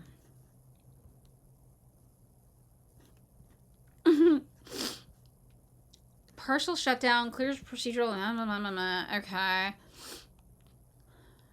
Human Rights Watch researchers resign after report on Palestinian right of return blocked. Subathon, each new sub is another chapter of DOS Capital. I mean, I would be into that. We'll do a weekend one day. One day my partner is going to book an out-of-town gig and I'm not going to be able to go. And then we're just going to do a weekend live stream that's just Capital. That's what's going to happen.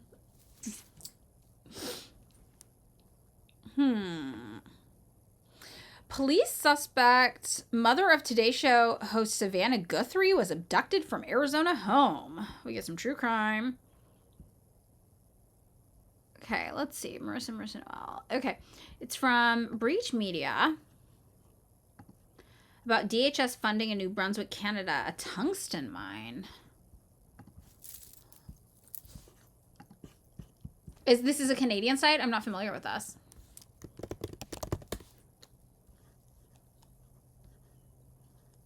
As January 9th. This one? Oh shit, what did I do? Oh my god, I hate this thing. Close this view. Okay, is it this one? Yes? Okay, let's take a look. Oh, what's this? Yeah, the nationalization. Okay, we'll take a look at both these. Let's take a look at all of them. Why not? All right. So, a growing province-wide coalition is resisting American-backed mining, gas, and data center projects. They say threaten public health and indigenous land. This is interesting because Alberta, right? There's talks about Alberta joining Canada. New Brunswick is like, fuck you. Maybe Canada's going to balkanize first. Jeez, right? Imagine your partner's asked why you're not there only to show a live stream of Marxist content. They'd understand. They'd be like, I'm happy for you. That probably was fun. It's so funny. No leaving Canada. Okay, wait. For those outside the maritime... Oh, Alberta joining U.S. Yes. Did I say it backwards? Who knows what happened? That was 30 seconds ago. Alberta is being offered Trump support to leave Canada. Yes. Okay, yes. Okay, sorry, I said it backwards. I didn't actually say it backwards. I'm going to gaslight you guys. You all just heard it wrong. Okay. So, for those outside the maritime provinces, New Brunswick might conjure images of small towns in the immense tides of the Bay of Fundy, along with a vague sense of an economy dominated by the Irving family. Okay, this is some local lore. I don't know about this. Now it is increasingly being seen as a land of opportunity by corporations from south of the border. American mining and military interests backed by funding from the U.S. Department of War, never going to get used to that name, are welcomed by a federal government under Prime Minister Mark Carney, zeroing in on the province as a strategic frontier for extractive nation building. These forces claim that a trio of projects, a tungsten mine, a gas-fired power plant, and a sprawling data center, somebody said that also in the comments, they were like, AI is involved, promises revival. But local organizations say they are designed instead to serve American supply chains, weapons production, and corporate balance sheets, while asking New Brunswickers and Indigenous nations to absorb the environmental and social costs.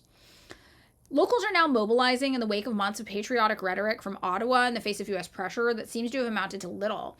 The fact that these projects were all associated with American investment or ownership is pretty damning conclusion, said Jim Emberger, a spokesperson for the New Brunswick Anti-Shale Gas Alliance that has been helping mount a resistance to the projects. They're not interested in finding new markets.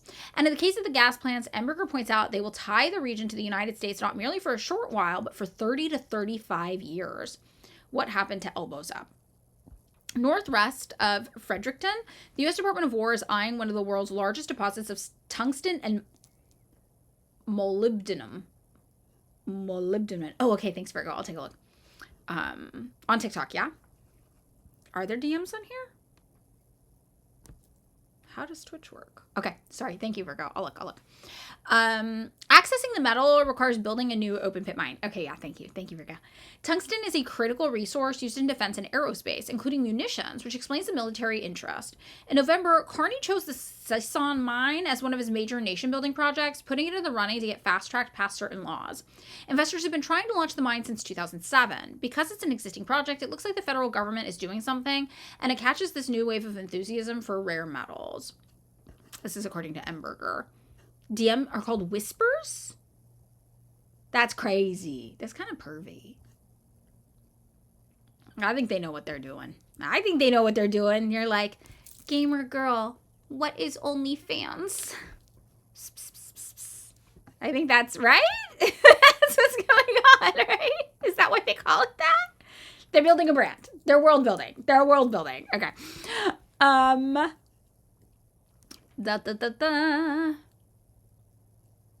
Where did we leave off? Okay, yeah. The mine would be developed by Vancouver-based Northcliffe Resources with minority ownership by New Zealand's Todd Minerals Limited. Though it received environmental approvals in 2015 and 2017, it never moved into construction. Now, new funding has reignited interest. The U.S. Department of War invested roughly $21 million, and Natural Resources Canada committed $8.2 million to support feasibility and engineering work. Emberger noted the mine will bring limited economic benefits and create huge environmental problems. It will create just 500 jobs during construction and 300 during operation. China is the world's largest producer of tungsten and has the ability to tank global prices if it decides there are too many competitors, meaning the mine could suddenly turn into a money sink. Oh, this is Emberger. Okay, cool. Because I actually kind of trust him, just based on vibes alone. Because the site contains low-grade tungsten ore, mining it would create mountains of waste to be stored in enormous tailing ponds at the mouth of the Nashwauk River, which is crucial to Indigenous peoples, particularly the Maliseet Wolastoqiyik, as part of their traditional territory. During the mine approval process, Northcliffe was required to present an assessment of what would happen if the tailings pond failed and how the company would respond. This assessment has never been made available to the public. Advocates are also sounding the alarm on two other projects, a gas and diesel-fired power plant near Sackville and a massive data center proposed outside St. John. Both projects would involve significant U.S. ownership and control, and both are being fast-tracked with the backing of provincial and federal authorities. Missouri-based Pro Energy, in partnership with NB Power, a provincial crown corporation, proposed a 500-megawatt gas-fired generating station in the rural municipality of Tantramar. NB Power executives have described the plant as a Swiss Army knife for the grid, meant to backstop renewable energy, replace coal, and meet peak demand. But local officials and residents say the site was chosen less for public interest than for speed. NB Power has acknowledged the location faces the fewest hurdles for infrastructure and regulatory approval. The gas plant has raised eyebrows as well as elbows. How much longer? Okay, yeah. Pro Energy's parent company donated nearly $1 million to Republican politicians and candidates in 2024, and the company has openly pressured the province to rush approvals. Okay, so basically, Texas-backed consortium has proposed sprawling data centers as well. We've got a picture of this. If built, the data center would draw half of its power from the provincial grid, amounting to nearly half the output of the proposed gas plant. That's wild. And local residents are really upset about the environmental footprint. The site for it has mature and old-growth forest, wetland, and peat bogs that would be cleared away to make room for it. Very, very, very sad. So a movement is growing to try to resist this development. It's one of the largest coalitions in New Brunswick history. It's a grassroots movement in New Brunswick to try to get this stopped. Oh, and it's in French. I forgot that happens there. One of the coalition's focuses has been helping New Brunswickers understand the power they have. So they're trying to get people to build an organic protest movement against it. They're talking about air pollution that's going to come from this. Really, really, really big deal. The crown land that really belongs to our people. Alternatives exist. We're very quick to rely on what we're comfortable with, what we've used in the past, which is combustion of fuel for energy, but that leads to health impacts. We can do better. Okay, interesting. So we really are continuing our colonizer shit just up there in Canada. So the person who shared this is happening near you. Is that correct? Are you still there? You guys just shot down an Iranian drone? Yeah, somebody mentioned that. Let's take a look. I'll pull that up too. 1 in 4 people in New Brunswick already have lung disease. You live in Fredericton. Oh, wow. So this is really close to you. This is where you are. This is what's happening. So basically, U.S. Companies are trying to colonize your town to put the worst shit in the world for health and environment there to fuck with you all. That's correct? And you guys are already struggling with this stuff. I summarized that correctly, right? I mean, this is wild. 1 in 4 people have lung disease there. Wow. Wow. I'm pretty ignorant about Canada. I want to look up a picture of New Brunswick. I'm going to look it up really fast. It's mostly the elderly, of course. Vulnerable people, yeah. Okay, let me take a look.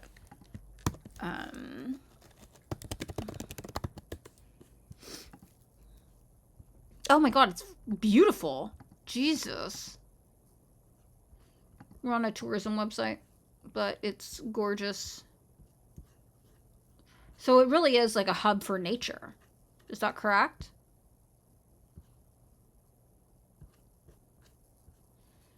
These people look happy. Oh my god, the little windmills? Okay. Wow.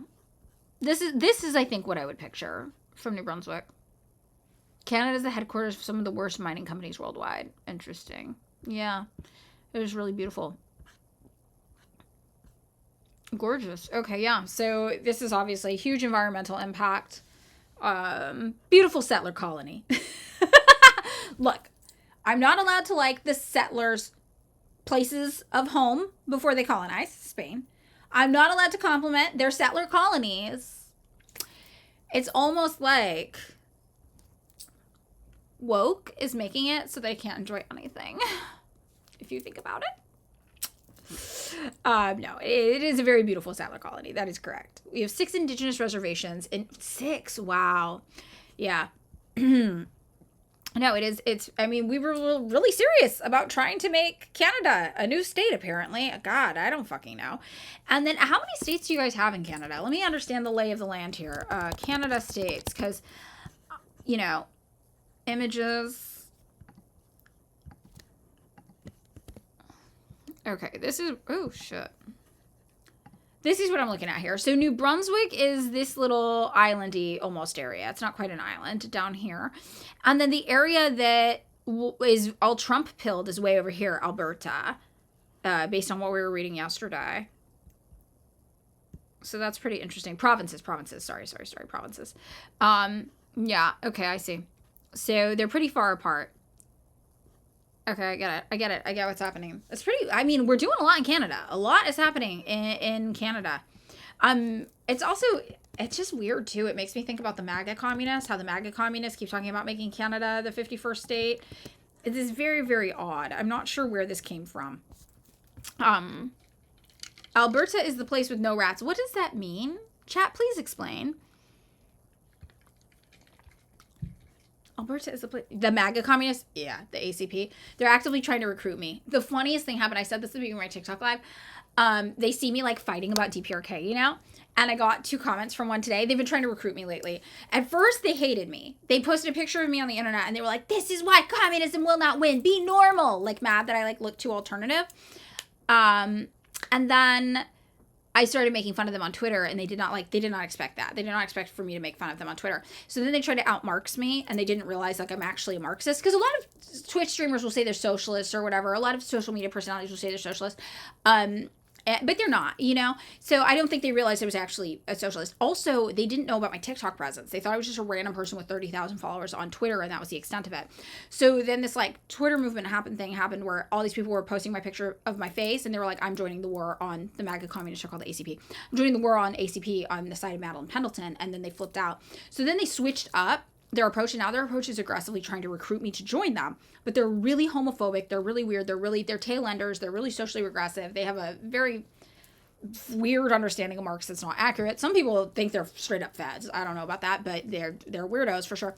And they call themselves MAGA communists, and they're obsessed also with annexing Canada. First time chat, hi. So whatever the case, this morning, one of them was like, I see you like fighting for your life about North Korea. We would defend you, you know, if you weren't so mean to us in the ACP. And it just like killed me, because I'm like, I was saying we shouldn't bomb Iraq in 2001. I don't think I need defending. Like, I'm true to this, not new to this. Like, what is the fucking ACP gonna do for me? What are the MAGA communists gonna do to help me? Also, I'm not threatened in any capacity. It's just people on TikTok being dumb, you know? Like, I'm used to this. It was really very, very interesting. But they, as part of their MAGA thing, I guess Donald Trump's obsessed with Canada. They're obsessed with Canada too. These MAGA communists. And they're always talking about Canada's actually their 51st state. It's fucking insane. Yeah, they say shit like trans ideology. They're super homophobic. Yeah, it's ACP. It's the same as ACP. It is ACP. Yeah. It's really crazy. They're real weird. Real weirdos. But I did like that they were like, we would help you. And I'm like, I don't need fucking help. This is normal. Like, what are you talking about? You tell people you're a communist and then they scream at you. What are you talking about? I need help. This is what it means to be a communist. Like, this is normal. I've been experiencing this my whole life. Don't worry. They are clowns. They are fucking clowns. Very, very homophobic shitheads. They would, you know, real yuck. Real bad. Okay, yeah. So let's take a look at this story, too. We've got exclusive U.S. shoots down Iranian drone approaching aircraft carrier, official says. This was updated 23 minutes ago. The U.S. military on Tuesday shot down an Iranian drone that aggressively approached the Abraham Lincoln aircraft carrier in the Arabian Sea. Why was it there?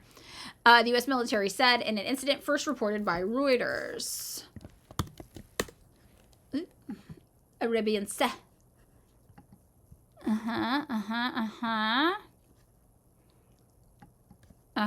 So our boat was here, right where Iran is. And then we were like, oh my God, why are you aggressively approaching us? Okay, wait, you made an account just to tell us we have possible ban evader. Oh, why are you a ban evader? What'd you get banned for? Are you the same person? Are you back again? Yeah, the ACP tried to transvestigate Hitler. Yeah, that's real. Posture check, thanks. Yeah, no, it's true. I've seen it. I've seen the video. That is true. Confirmed. Confirmed real, not speculation or hearsay. Confirmed real. I've witnessed it with my own eyes. Unfortunately, it was horrible. I don't recommend it, but you can find it online if you're interested. Okay, so just for some context, we've got, just want to make sure everybody understands this. We've got this aircraft carrier parked here. Here's Iran. We're in Iran's backyard. They send out a little droney drone, and we're like, oh my God, they're being so aggressive with us. The audacity. Like, what? Oh, I gotta hydrate.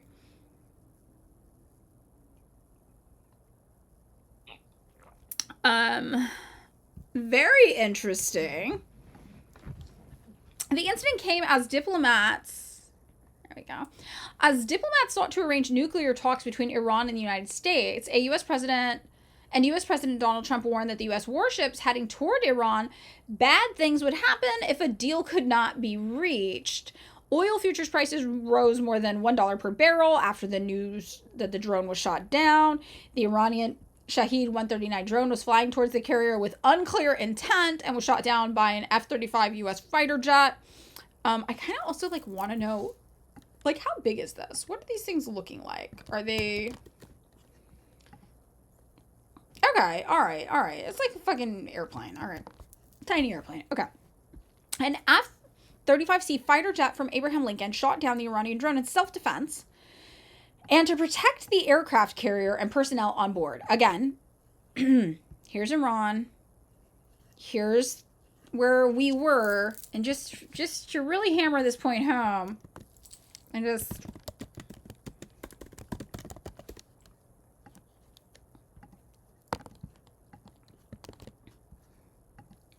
Here's Iran. Here's us.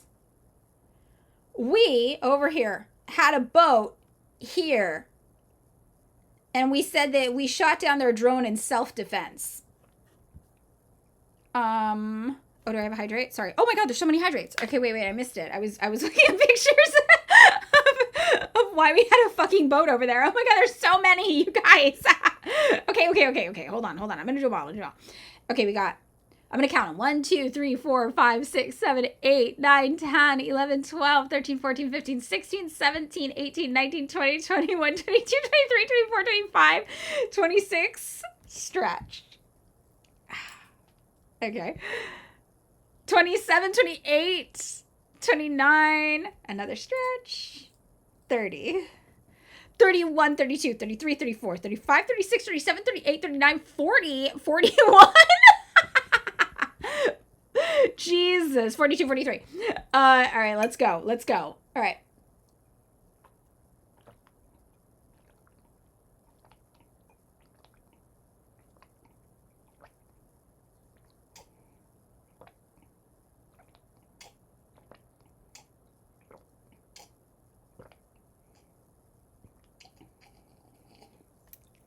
I'm out of water. Do I have to go get more water? It's never happened before. It's empty. Do I have to go get more, or does that count? Yes? Okay, hold please. You're getting forked.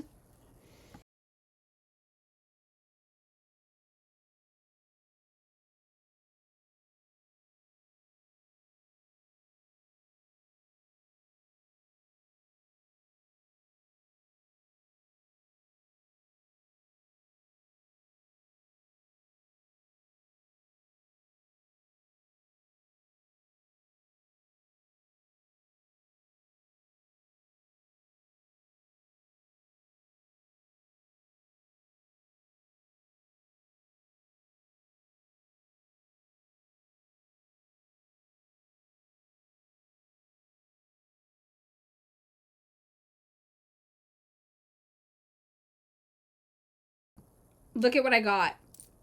It's an Erewhon container. If you're not from LA, this means something. My partner ordered an Erewhon soup. I judged them. But now I have this giant container.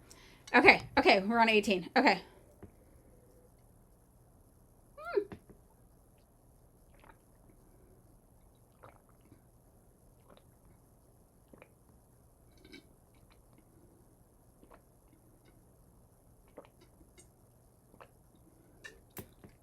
That's 30. I have 12 more. Jesus fucking Christ.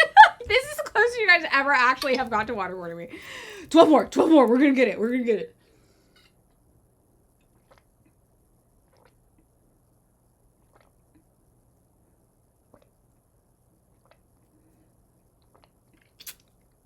It's really hard to drink out of this.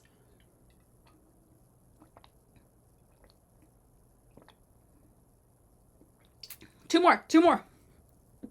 We got this. So annoying. That's the most water I've ever had in a single sitting, I think, in my life. I reward myself with a stretch. I do like a stretch. That's good. Okay. Okay. All right. So back to our self-defense. We're defending ourselves, just so everybody remembers. Us defending ourselves right here. Right here. We were there just defending ourselves. They came at us out of nowhere. And we just had to defend ourselves. Okay. Just want to make sure everybody understands how fucking ridiculous that is, okay?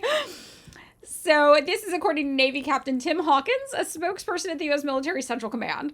Iran's UN mission declined to comment. No American service members were harmed during the incident, and no U.S. equipment was damaged. Thank God. No U.S. equipment was damaged, guys. It's all okay.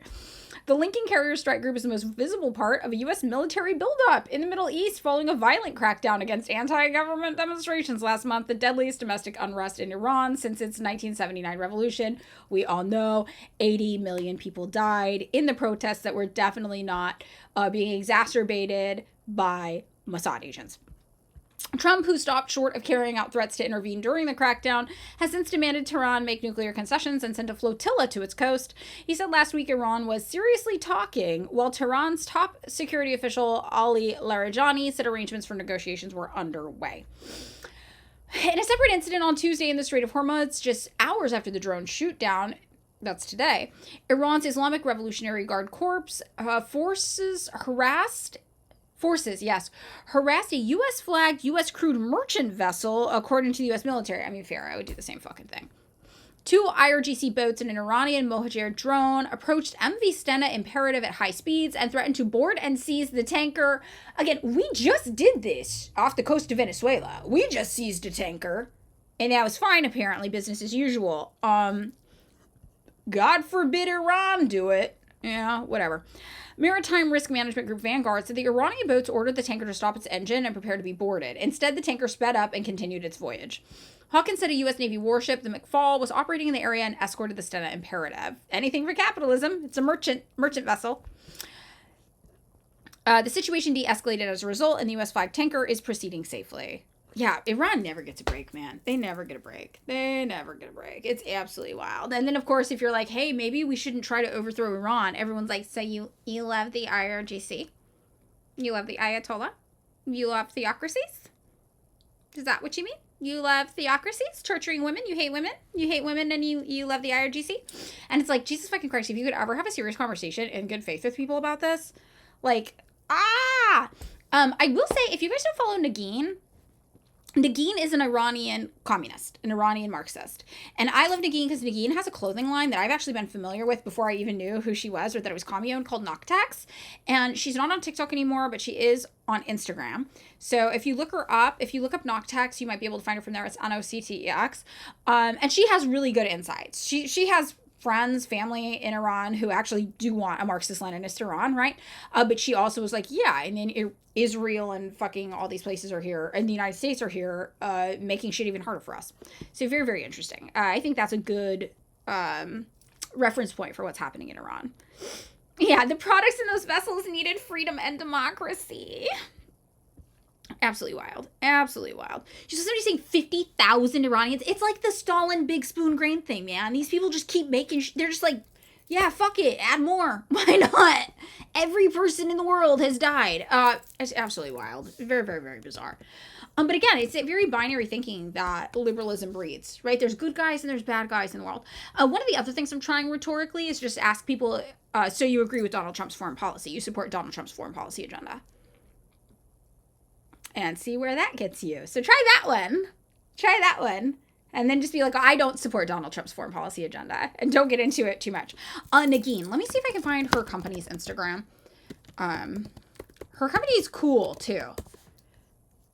Like I said, I followed her company years ago, not even knowing she was a communist. Here it is. So this is my work account. Sorry. Oh, God. Okay, there. 2011 is when she started. Yeah, she's cool. So this is it. And where's her? That's not... I have face blindness, so I can't tell who's who. This is her. This is actually her. the founder. So you might have seen her on TikTok. She deleted her TikTok though, and she's only on Instagram. So hopefully you can find her maybe, I bet she tagged it or something. And I think she's still talking about politics on there. So if you scroll her tagged, you'll probably find her. And she's cool. She's really cool. I like her a lot. Yeah, I can't find her account either. Is this her? Yes, here she is. Nagin Izad. So I'm not sure how much she'll talk about politics on here. Oh, here. The normalization of bigotry towards Iranians. Yeah. She's talking about it for sure. Yeah, like a lot. Which I think is really interesting. Very, very fascinating. And she has a very, it's not like she's like, I love the Ayatollah. She doesn't. She wants a fucking Marxist-Leninist future too, just like we all would, right? So she has a good approach to it. Sorry. Nagin Izad. So she's cool. She's rad. Yeah, I do. I have face blindness. I can't see what people look like by their faces. Yeah. Yeah. Super cool. So, and then here we go. Trump suggests Republicans should take over elections to protect the party. This obviously means that our country needs to be bombed and overthrown by Xi Jinping, right? We don't have fair and free elections anymore. So what's the point of having a country? Take us over, right? Let's get out of here. Is apparently what that means. This is wild. Donald Trump suggested on a conservative podcast released on Monday. What podcast? Yeah, she's Iranian me, yeah. Republican state officials take over and nationalize elections in 15 states. Yeah, this is like some fascism shit for sure. Trump framed the issue as a means to prevent undocumented immigrants from voting. Claims that non-citizens are voting in numbers can affect an election are a lie, but it raises concerns about potential efforts by the president to rig the November midterm elections. That makes sense.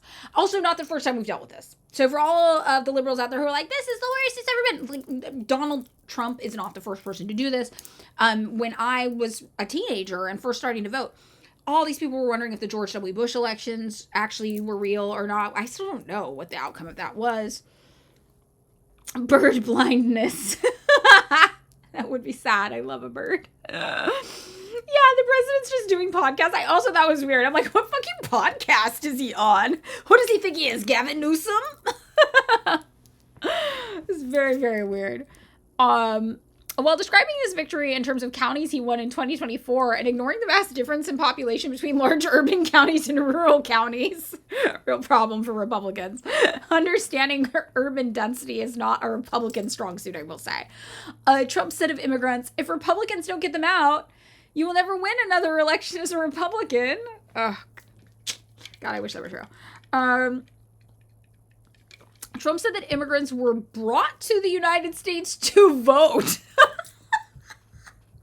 So cool. It's cool because I feel like there are easier ways to do voter fraud, but he is just so extra. Like, he's so dramatic. He's not like, the machines were hacked. People voted twice. And like previous presidents have been like, dead people voted. I know. He's like, we're bussing them in. We're bussing immigrants in. We're giving them lives. We're giving them houses. We're doing a long con. We're waiting 4 to 6 years and they are voting. I think it's so fucking funny. Like, this guy, he's nothing if not an entertainer. And they vote illegally. And it's amazing that the Republicans aren't tougher on it. Like, that's my Trump impression. It's not very good. The Republicans should say, we want to take over. We should take over the voting in at least 15 places. The Republicans ought to nationalize the voting. Gavin Newsom bringing on Charlie Manson. My son's always been a big fan of you. Exactly.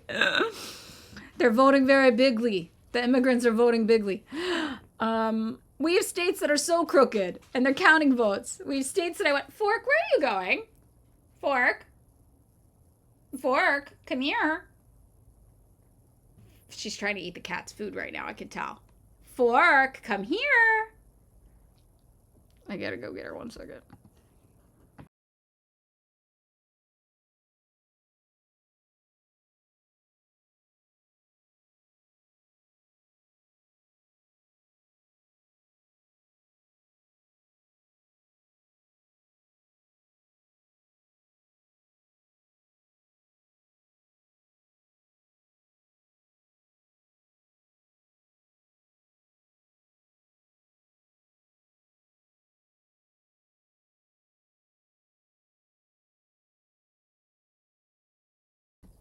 I have a special treat for everybody. Chairman Fork makes an appearance. She wants to go to bed real bad, but she'll deal with it for a second. She didn't like the Trump impression. Oh, yes, I know. I love you. Yes, I know. What's up? What's going on? Like this? This is normal. This is normal. Huh. Yeah. Oh, she's so pretty. Isn't she so beautiful? I'm just going to take a second to appreciate Fork. Hi. What's up? Yeah, that's the internet. Yeah, you don't know what that is. There's people watching you right now on the internet. She's got no clue. She's got no clue. My favorite thing about Fork is that she's only 3, but she looks like a 48-year-old. Right? Oh. Yes, I know. I love you. I love you. Okay. Go be free. Go be free. She plopped. First time chat, Chairman Fork, Comrade Billy. Yes. She's smart. I like her. I like the dog. She's a weird one. All right. So, okay, she's not going for the cat food again. I was like, is she going for the cat food again? Do I get her groomed? No. I did get her nails trimmed, and they do like an ear cleaning and some shit like that. Oh, that's not a lot though. Don't let Christy Noam get a hold of your... God, not to be like that twisted, but did you guys see the Twitch streamer who abused their dog? I think it was Twitch. It was a streamer who abused their dog on live. Yeah, she's only 3. I know she looks old as shit, right? Modog looked young until the day she died. This dog, born looking like a grandma. Fork is not a Marxist. I think Fork's an anarchist. Which I saw, no, not a son, no. It was a woman, I think, who, very feminine presenting person, if not a woman. And it was wild. I saw a bunch of people posting about it, and I was like, maybe people are exaggerating. Maybe it's like the Hassan thing. And I looked at the video, and I was like, I wish I had not looked at this video. Like, this is a person explicitly abusing a dog on video. So just so you guys know, if you see it, it's not like a Hassan thing. It's actually very fucking disturbing to watch. And I think that person actually got arrested for animal abuse. Yeah, her name was Aspen too. Yes. Like punching a puppy, basically. It was very disturbing. So yeah. Ugh, now Fork wants to be up on the bed. Jesus, this dog. I'm gonna make her wait. So just so if you see that and you're like, how bad is it? It's really bad. Don't watch it. It's really fucking bad. I wish I would not have watched that. So no, Hassan did not hurt his dog. There was a whole internet thing where people invented, I guess, that he had a shock collar on his dog, but he didn't. I don't fucking know. I don't know what it is.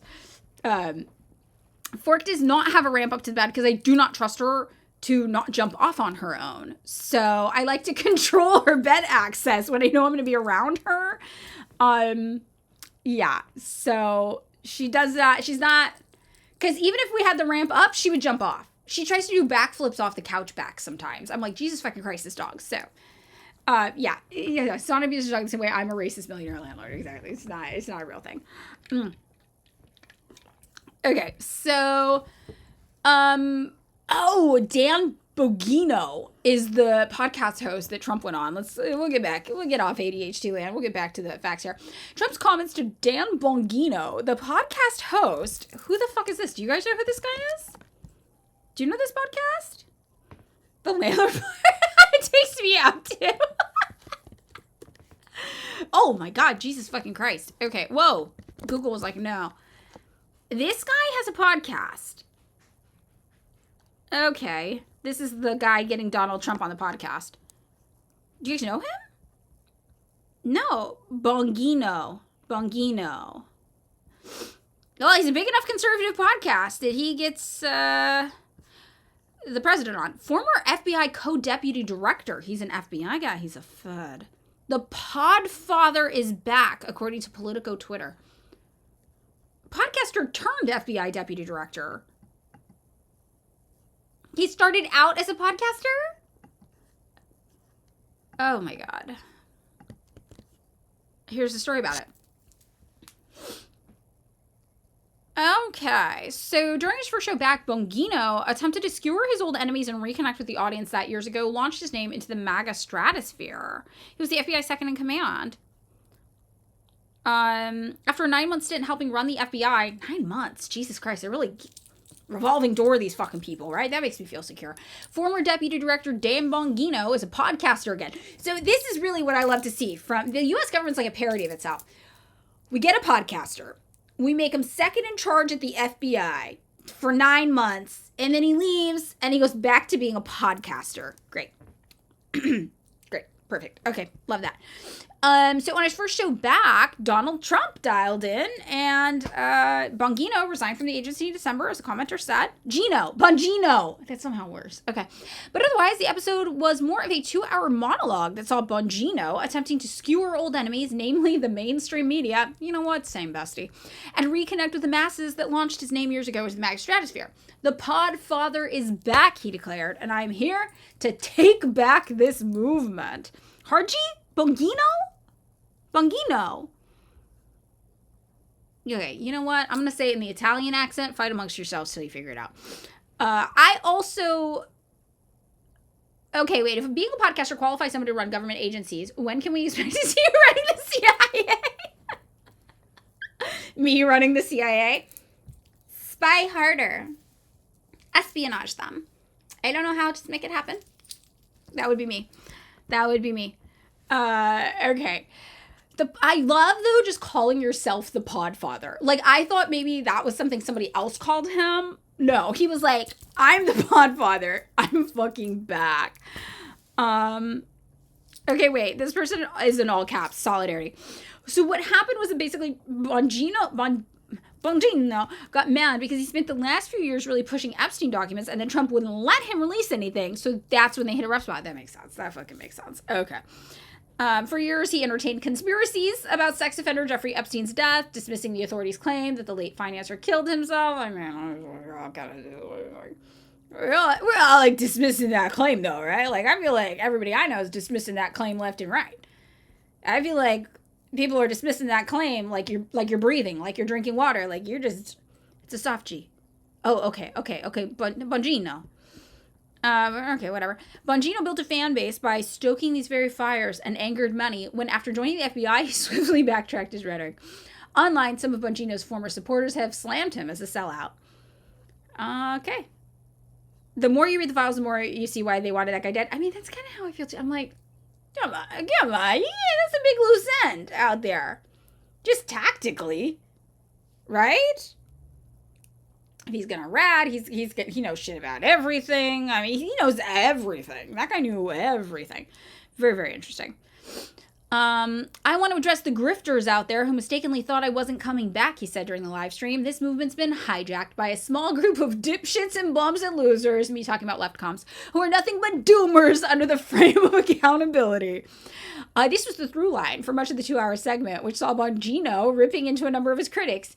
Get your lips and just pucker them up and plant a big wet one on my ass. What the fuck is this guy? I gotta start talking like this. I need to channel this energy for the left. Jesus.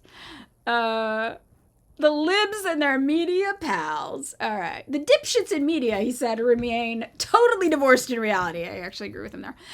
And to alleged leakers at the FBI, you guys destroyed the place and you tried to destroy us too. Who's us? Trump? Who's us? He said, but I'm back and you can go fuck yourself. This guy's just ranting. That's so cool that you can just do that and have a career and then become the FBI second in charge. Like, what? Oh, man. This country's... Yeah, I'll wear the boob shirt and then talk like this. I'll become famous overnight. Guys, we're getting communism next week. Boob shirt plus this energy. We're going to save America. We're going to do it. Oh, Bongino exhaling at the end of his minutes-long diatribe. I feel that. Smiles into the camera. Oh, it's a video podcast? That's even weirder. We're so back, aren't we? What the fuck is society? Like, it's like a joke. It's like a parody of society. It's like a sketch comedy about society. This is not a real person. Like, this is a character. Wild. Okay. Make America boobs again for communism. The person who says you feel very safe with this chat, my TikTok comments are crazy. Yeah. I really think since the switch too, all of my content just gets showed to Republicans. So I almost feel like this is my conspiracy theory about TikTok. Okay. Speaking of diatribes, let's fucking go. I think that if you have content flagged as left-leaning or left-wing, they are intentionally just showing your content to right-wingers now to harass you. I think they're actively trying to discourage people from making political content, but without doing it in overt ways. This is my conspiracy theory. I'm not sure how real it is, but you know that's what I think. That's what I think. Okay. Well, it is 11:25, which means I gotta go because I have to do my volunteer work. I didn't do much of it last week. I need to do better. So thanks everybody for being here. We will be back again tomorrow morning, 8:30-ish, 9:30-ish, something like that, until around 11 or 11:30. And if you have anything you want to talk about in the news, be sure to save it so you can submit it. And yeah, Fork's yelling. So that's definitely the time to go. And you can watch old streams now on my YouTube too. I have a YouTube, so you can go check it out. All right. Bye, everybody. Thank you.